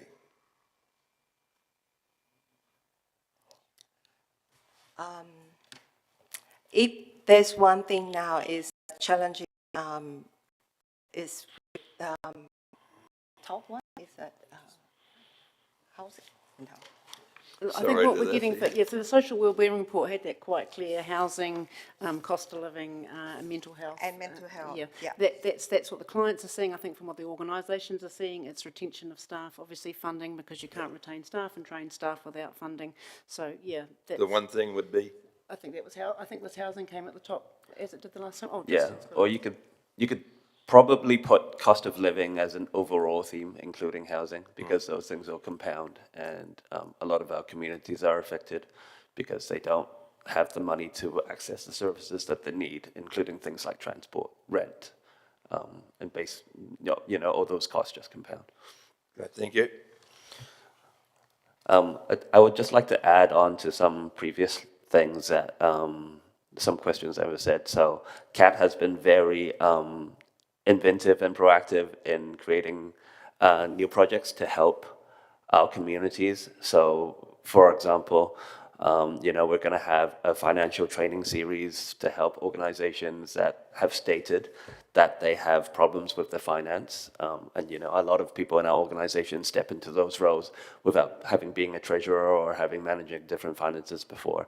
And yes, we're always looking for different ways to collaborate. So in those networking events as well, the idea isn't just for us to have cups of tea, it's because we know that it's within those meetings that new projects and initiatives come up, and we'll push them and address the issues. And so we're hoping to support them that way without necessarily giving them more funds that we don't have outside of the small fund, for example. Thanks. Councillor Zabella. Thanks, Madam Chair. Good morning. I also did have some questions just prompted from the discussion about the graph at figure 3 and whether or not you are seeing or anticipate seeing a dissolving or winding up of groups that sit under your umbrella, noting I've seen that the Manawatu Rural Support Services have been dealt a rather large financial blow or funding blow, and it's a bit uncertain about how or if they'll continue. Noting that that sort of thing can happen quite quickly, do you think that there are more groups under your umbrella that are at risk of that, notwithstanding your efforts to help them navigate it? What's that forecast look like?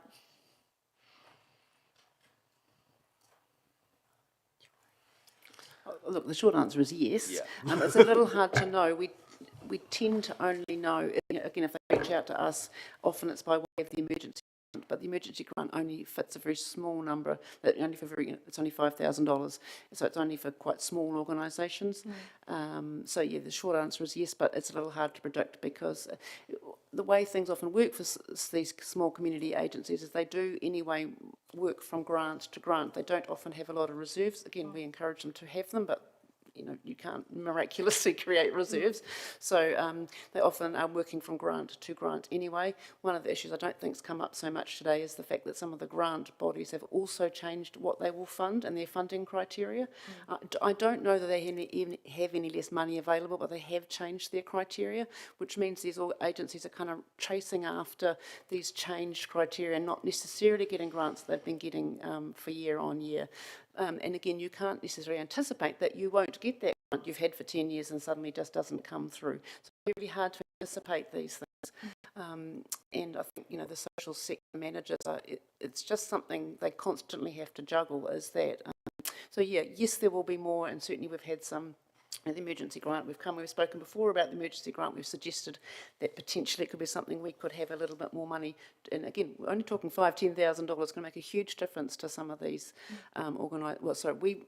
if, for example, you gave us $10,000, we would then have 2 organisations we could potentially support through, and I won't give the name of it, but one we've got all our funders now on hold because we've said to one organisation, okay, if you don't get this particular grant, but you get the other one, and while you're waiting to get it in, we could support you with this little bit of money, which is, we only have about 2,500 left now. So, so yes, we don't necessarily, yes, there will be, we don't necessarily know they are who they are, and often these organisations are going from grant to grant anyway, so just suddenly go, oh, we've got this grant, of these grants, neither of them now come in, we now have a month's worth of reserves. What do we do? So we could potentially look at subscription to or applications to the emergency fund as a kind of barometer of that shift in funding. We are talking about quite small organisations, but yes, and as I said, I think it might have been last time we were here, is that in my time involvement, I think I'd seen 1 or 2 applications over 10 years, and then all of a sudden we had like four within a month, so like it's really, we're seeing that demand increase, And just to be clear too, like I think one of the things when we speak to these organisations, that some organisations will have to close. Obviously we'd all be very sad, and the community would have big holes. But we're not. It is one of the options that's being discussed. We're not. We are realistic, and over time we have seen. And for example, after COVID, we had 2 members close after COVID. So it's not. It is a thing that is on the table. It's a last resort, but it's not that we don't discuss that with members. We're in. It's tough trying to support everyone, and we're doing our absolute best. Even the relatively healthy organizations have much bigger deficits this year, because of restricted funding. Again, as Kim said, that funding pool is getting smaller. So even for organizations who don't have the services directly cut in terms of funding or whatever, they're still applying to the same big funding bodies, and so they're still feeling it. Thank you. That's very interesting. Thank you.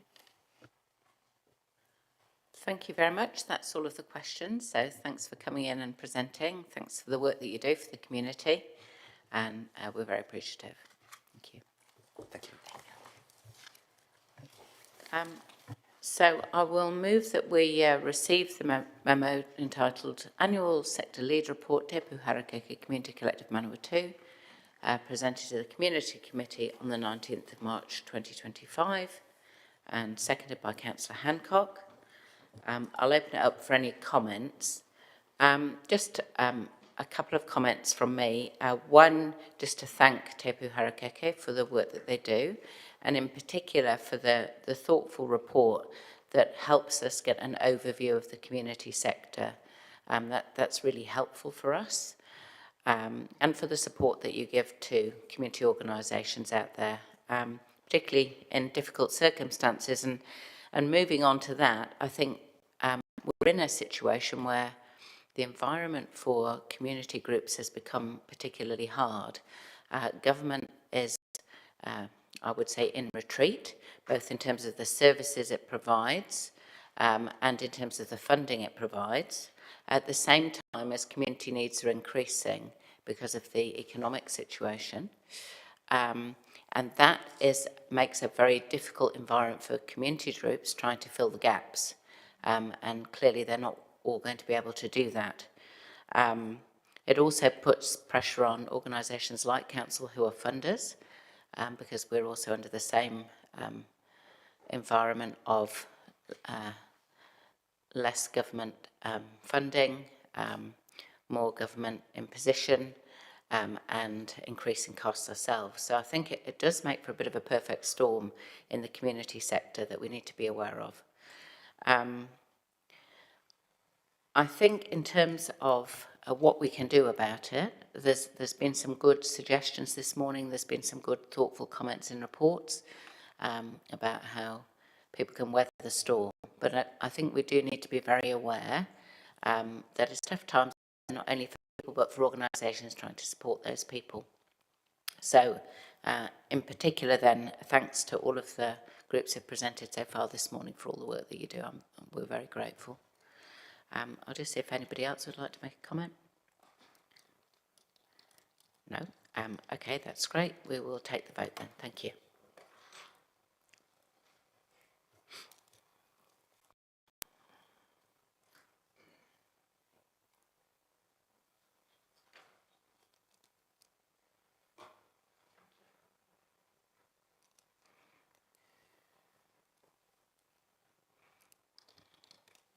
And that is carried, 12 votes for and none against. At this point, we're going to take a short break for morning tea. My apologies to Housing Advice Centre waiting to give the report. But we will just take a 15-minute break and we'll be back at 11:05. Thank you.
Kia ora koutou katoa. We'll resume the community meeting.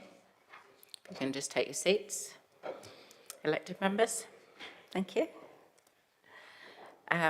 Okay, so our next report is item 11, the annual sector lead report from Housing Advice Centre. So I'll invite Ahmed back to the table with Jenny Dalziel and Nigel Fitzpatrick from Housing Advice. Thank you.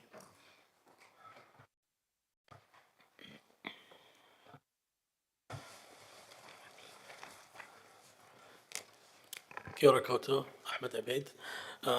Yes, this is the third annual report for Sector Lead's Housing Advice Centre. Just also a very brief comment, and then pass it on to the team. Yes, so council officers have an ongoing relationship with Housing Advice Centre, and it's been noted that it's been quite a challenging time for Housing Advice Centre. The shortage of staffing and that has all caused a disruption in the service. They've had to close down for a period of time, and that also affected the ability to help and support those in need in the community. With that said, there's been ongoing talks in the past year, the period of this report, with the committee through the chairperson of the committee, and then those talks have resulted in the committee, the organization deciding to step away from being a sector lead. And we had this decision communicated through a letter, and we acknowledged it as council officers. So since also that time, they have hired a service coordinator, and the service is back open for people, for clients. And so they have been operating since the service coordinator has started working with them and the offices have been opened. I'll just pass it on to the team from Housing Advice Centre. Thank you.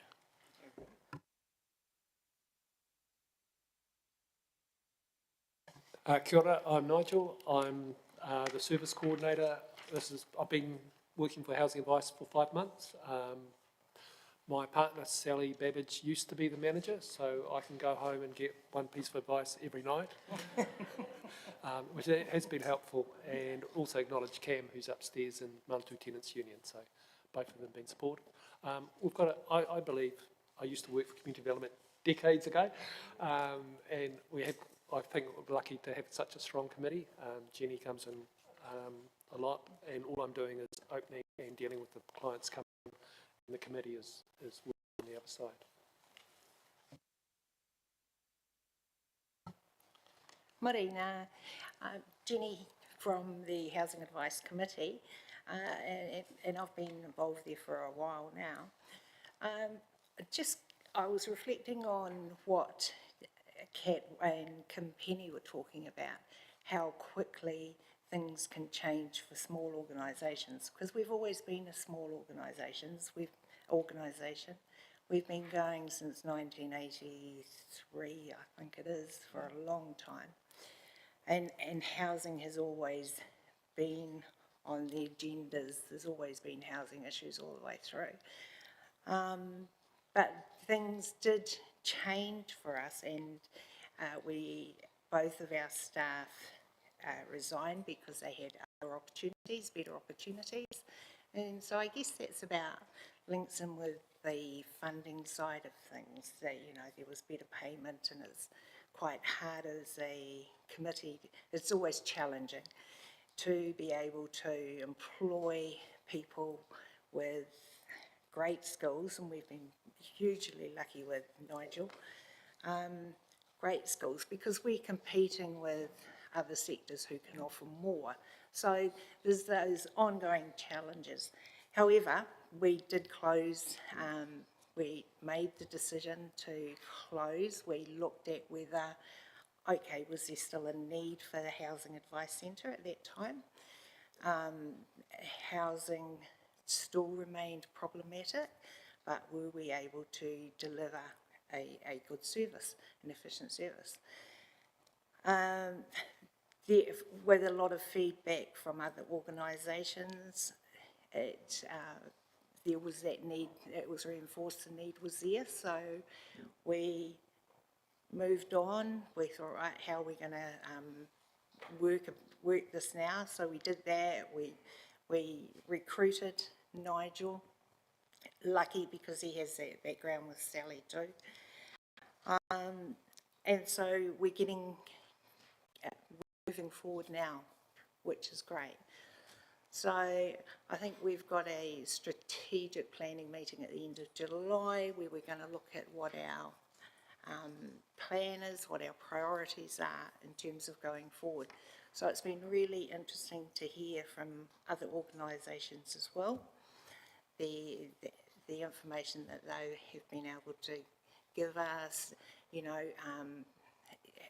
when the question was asked, well, how can we help, what would improve situations, we've been able to take that information and it will also contribute for us to look at where we're going in terms of the housing sector, what we need to do.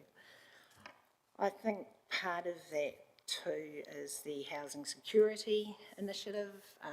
Peter Gray, who puts his apologies in today, he's our chairperson. Peter's been very instrumental in the Housing Security Group and working on that. So again, it is about seeing for Housing Advice Centre, how does that fit into that model? What can their contribution be? So, yes, so that's kind of a bit of background to where we've come from over the last 12 months. Okay, thank you very much. I'll open up for questions now. I've got a few questions. First one for you, Ahmed. So we're now going to have a gap in the sector lead for housing. So how are staff working on that? What are the plans to make sure that we do have a sector lead for housing, or is that not, have you not had an opportunity to think about that yet? Yes, yes, there is a process.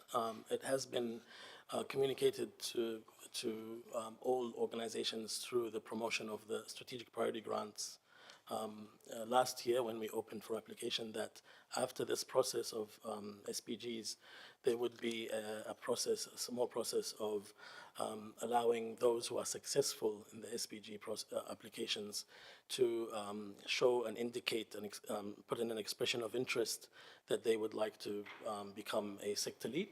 And that process will be obviously assessed, and then a decision will be made to either include the applicant as a sector lead or not, depending on how well they fit within the criteria of becoming a sector lead.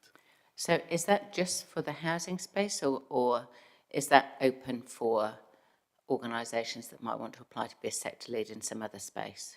It's open for all of those who have been successful in the SPG process. They can come from different sectors. They would just have to indicate which sector and give us a description of the sector that they belong to. Okay, and if, for instance, we were to end up with no lead sector group in housing, for whatever reason, either no one applied or those who applied weren't considered appropriate or suitable, would the community development team, I guess, what would be the response of community development? Are you just, do you have a kind of a view of where we should have lead sector organisations, or are you more leaving it to the organisations themselves to identify that? I'd probably ask Steph to step in on this one.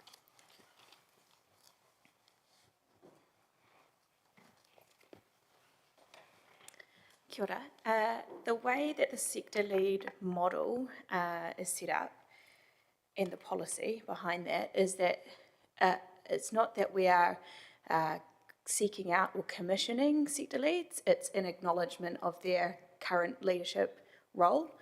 So we do a lot of activity in terms of growing leadership across the sector, training support for governance, funding, et cetera, so we would continue to do that. We don't have a list of sectors that we're looking to, get one sector lead per sector. Yeah, that's anything what I like was that. trying to Yeah. establish, yeah. Yeah, so we wouldn't be specifically looking to tick any boxes in that space. Yeah. Okay, thank you. That's what I was looking to find out. Now, from the Housing Advice Centre perspective, how long were you closed, Jenny, in the last 12 months? We were closed 2 months before Nigel came on, and that allowed us to recruit. And were you closed for a period before that as well? Sorry? No, sorry. Can you put the microphone on? Yeah. Jenny's right, and then when I was appointed, I spent 2 weeks making sure I understood the legislation and how the computer system and all worked. So roughly 2 months and 2 weeks. Oh, okay. Yeah. Okay. And were there 2 periods of closure last year or just one? Sorry? Just one period. Just one period of closure? Just one Yeah, period, okay. yeah, Thank yeah. you. And was that primarily the need to close, was that primarily a recruitment problem, Jenny, that you had lost both staff at the same time and there was no one to open the centre? Yes, yes, it was about that. It was also in terms of funding, we were looking at, okay, how do we have enough funding to recruit the person that we needed to move into that manager role? Were we going to be able to sustain that funding? And so, so we were able to do that for a period, and within that period, then we've been successful in gaining other funding through other sources and grants and applications. Probably we've got a really strong committee now. We've got a really experienced committee with the right set of skills in terms of the treasurer, in terms of a funding, designated funding person, committee member. We have a really strong committee. Okay, so that's good. Yeah. So what happened to people that might have been wanting to use your service while you were closed? Like, where were they able to go? So while we were closed, the Manawatu Tenants Union saw people, Citizens Advice saw people. For a period when we were closed, we would still get the listings out. So, and that was just done on a committee voluntary basis. So that information was still available. Okay. Yeah, but if it had to be a face-to-face, then the other organisations pick them up. Yeah, okay, thank you. Right, I'll just let some others ask some questions. Councillor Bowen. Thank you, Madam Chair. My first question might be a Steph question. In your commentary, Ahmed, you talked about the organisation decided to step away as a sector lead. Would that have been officers' recommendation, and how would that have worked if we feel like an organisation isn't functioning in that space? Yes, so it was an ongoing conversation with Housing Advice Centre, and it was leading from our side to the result or the outcome that they would no longer be fit to be a sector lead. So throughout the conversation, then they came up with that decision before we got to that kind of end result that we were leading to, and they decided to step away from being a sector lead. But yes, we were going towards that direction. Yeah, so you're thinking about a collaborative decision-making process there. Steph might have a wider comment about the general policy. Just to add, if we had a difference of opinion, so we thought that they shouldn't continue in the group thought that they should, then we would present that in the covering report at the next annual report opportunity, and that would be for the committee to determine. Okay, thank you. Thank you for that, Steph. My other question, and I think probably is in the same space where the chair has been, about duplication of services. That does come out in the officers' report. You just mentioned that, Jenny, in your comments about when you were closed, you leaned into the services of Manawatu Tenants Union and Citizens Advice. What's the differentiation between the roles of, say, Manawatu Tenants Union and the Housing Advice Centre? What? Right. For Housing Advice Centre, it's actually about assisting those seeking accommodation, and we've got programs that we run as well. For the Manawatu Tenants Unions, they're an advocate for tenants when there's tenancy issues.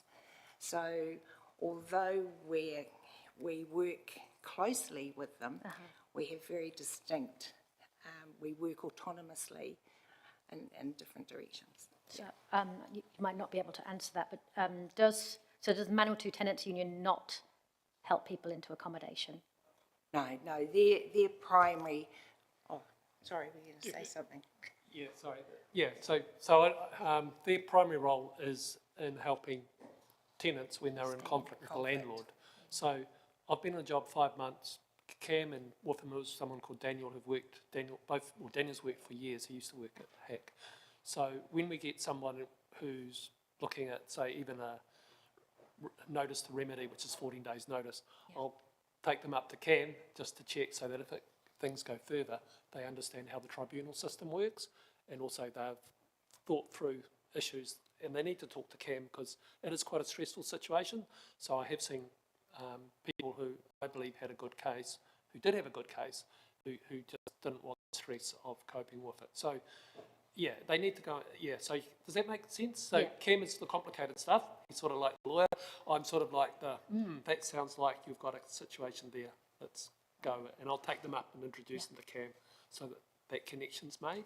So it sounds like there is some overlap between the services that you offer and you work collaboratively in that space. But there's also some distinct differences that you see. Yes. One's very much about housing, finding housing, and the other is trying to keep them in housing. Lovely. Thank you for explaining that for me. Madam Chair. And we also give some advice to landlords if they ask. Oh, yes. Thank you. Councillor Finlay. Thank you, Madam Chair. One very quick question, interest from me anyway. Even though you've just been there 5 months, Nigel, in your records, does it show any increase in the numbers of elder people coming to you for help? And if so, how does that increase? How would you explain that increase? I've got, because I've only got 5 months stats, statistically I'm a bit wobbly. So, but basically, since January, we've gone from about 20 a month to about 50, and I would 40 to 50, and I'd want that increased further down the track. I see an older person, say, once a week, and for older people, often, well, the issue is they don't want a flat, and they're paying more than half their income on rent, and that creates problems. And sometimes there's a problem with the house too, and I'm saying, well, that house isn't weathertight, you should go and get a notice to remedy. So, yeah, and there is stuff in the paper talking about the growing, as the population ages and less people own their house, that percentage will grow more, and you can see that in your growing waiting list for council housing, which is very much cherished by the people who come and see me. So thank you for that service too. Yeah, so you are seeing an increase? I would, my gut feel is yes, but I if you said what statistics... You haven't got any stats yet? Yeah, it wouldn't show it. Okay, thank you. I think adding to that, Lou, is there was a 69-year-old came in. That's not very old, I know. but he came in and he was looking for housing because he was living above the railway, wasn't he? He was living above the railway. So that's not the ideal situation. And then there was another landlord came in to pick up tenant agreements, and he's looking to sell his property. So I think we're also seeing landlords moving out as they too are aging. Yeah. So, yeah, there's issues on both sides, I think. Thank you. Thank you. Councillor Barrett. Thanks, Madam Chair. Thanks for coming in and presenting. And frankly, thanks for putting your hand up to say that, you know, you thought that the sector lead journey wasn't one that you wanted to continue at this stage. The question I have is kind of, you've been on that whole life cycle of saying, hey, sector lead something we want to do, through to saying, maybe not. What advice would you have for any community groups that were wanting to put their hand up to be sector lead, either in the housing space or just more generally? Advice.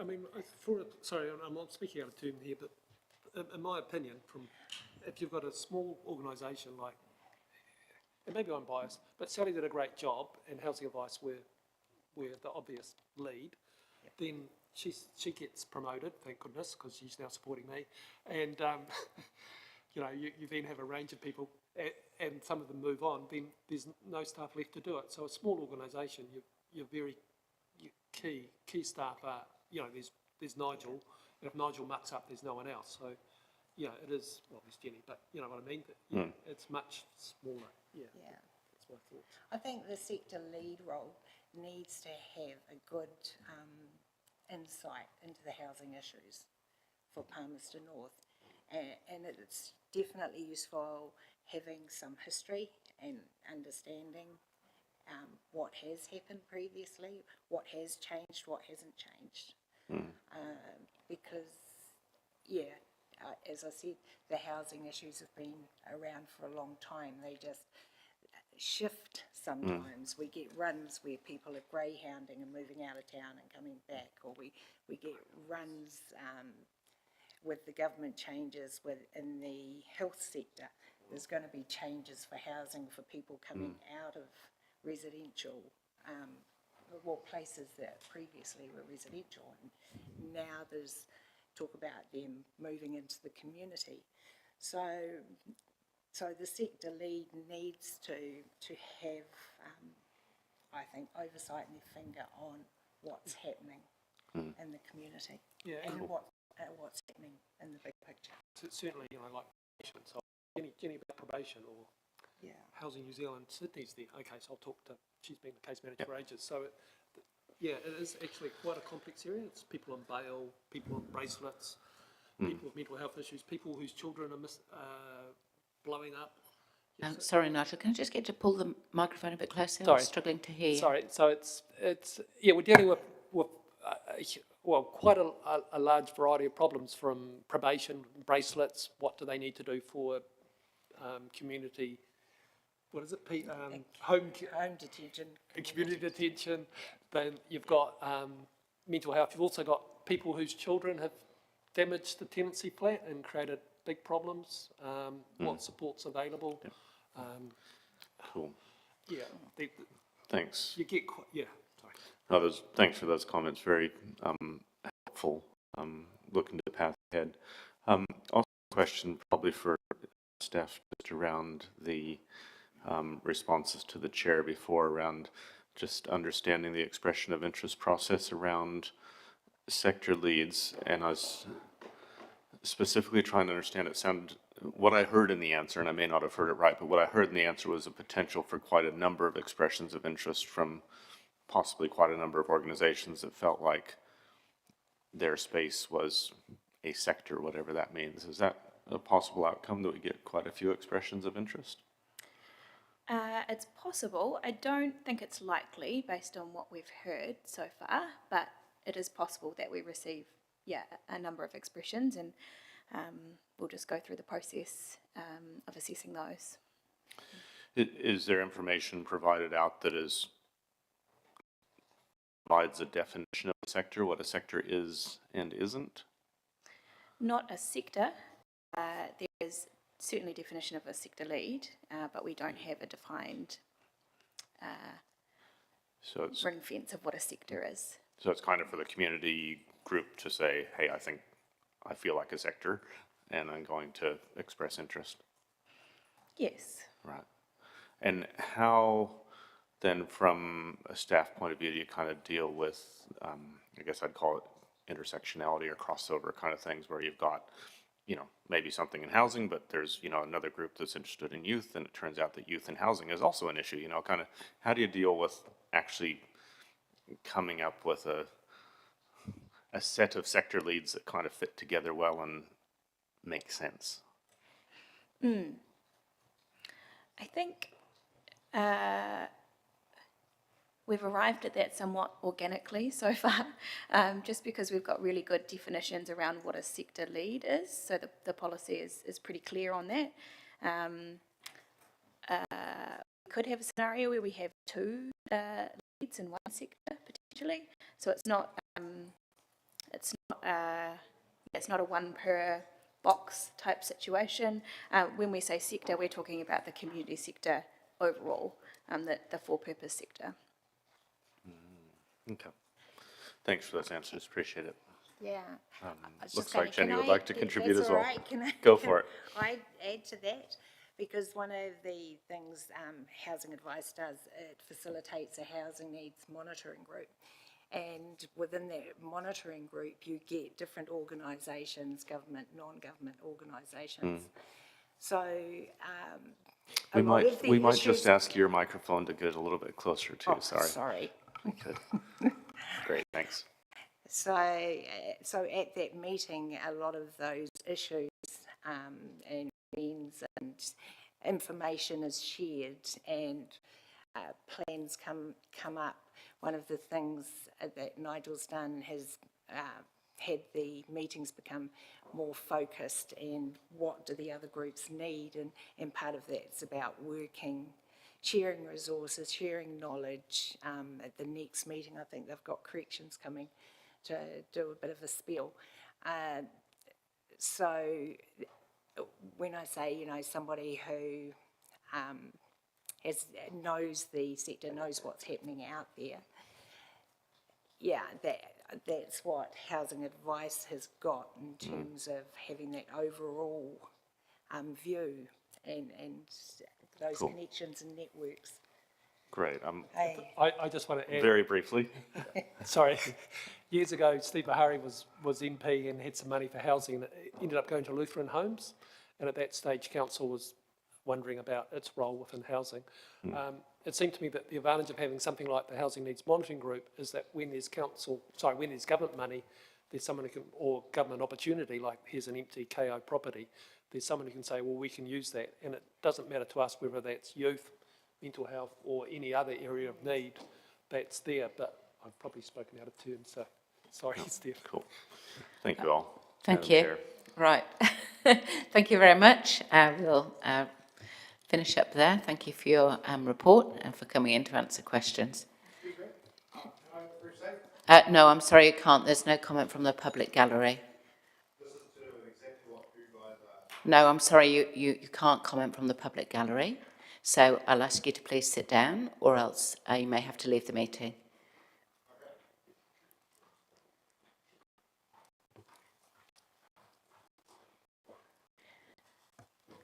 So I will move that we receive the annual sector lead report, Housing Advice Centre, presented to the Community Committee on the 19th of March 2025. Seconded Councillor Hancock. Apologies for that. And I'll just open up if there's any comment from anyone. Councillor Barrett.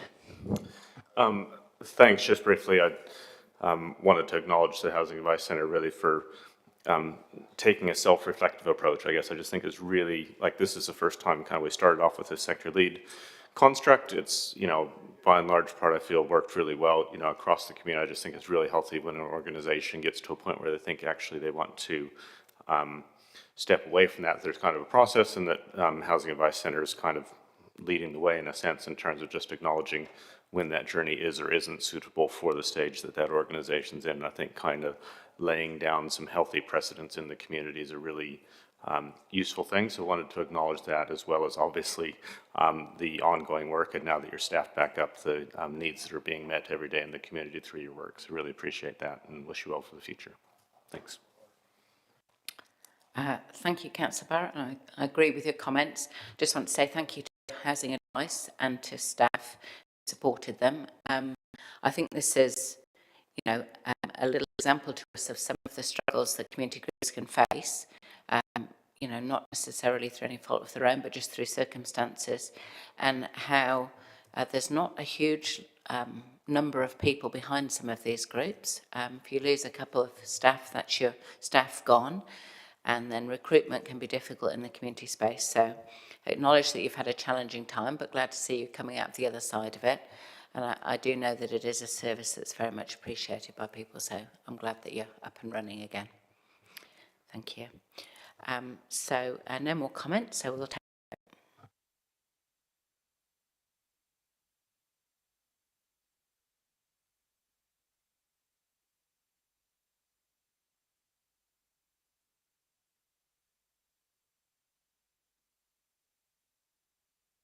And that is carried, 10 votes for and none against. So that brings us on to the committee work schedule. And I will hand over to the, I'm sorry, Kerry, to the General Manager of Development and Regulatory to see if there's any comments.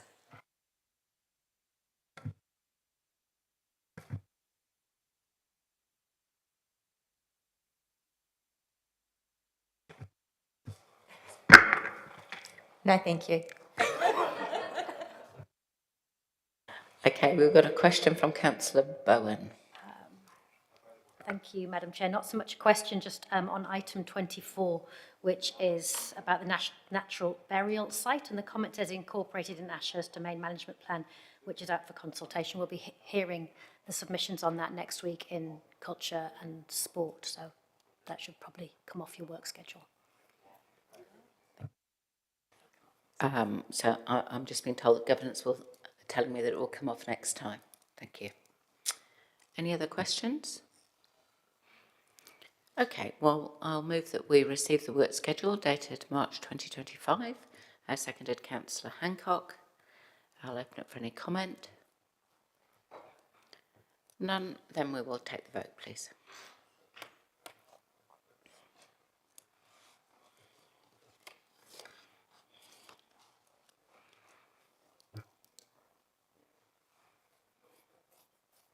And that is carried, 10 votes for and none against. So that brings us to the end of the meeting. I'd like to thank our staff, the governance team, Kerry Lee for stepping in, and all of those who contributed. And we'll just close with the closing karakia. Kia puta ki te whaio, ki te ao marama, whakamoia ki a tina, homie, huie, taikie. To move into the world of light and understanding, lock it in together, assent by all. Thank you very much.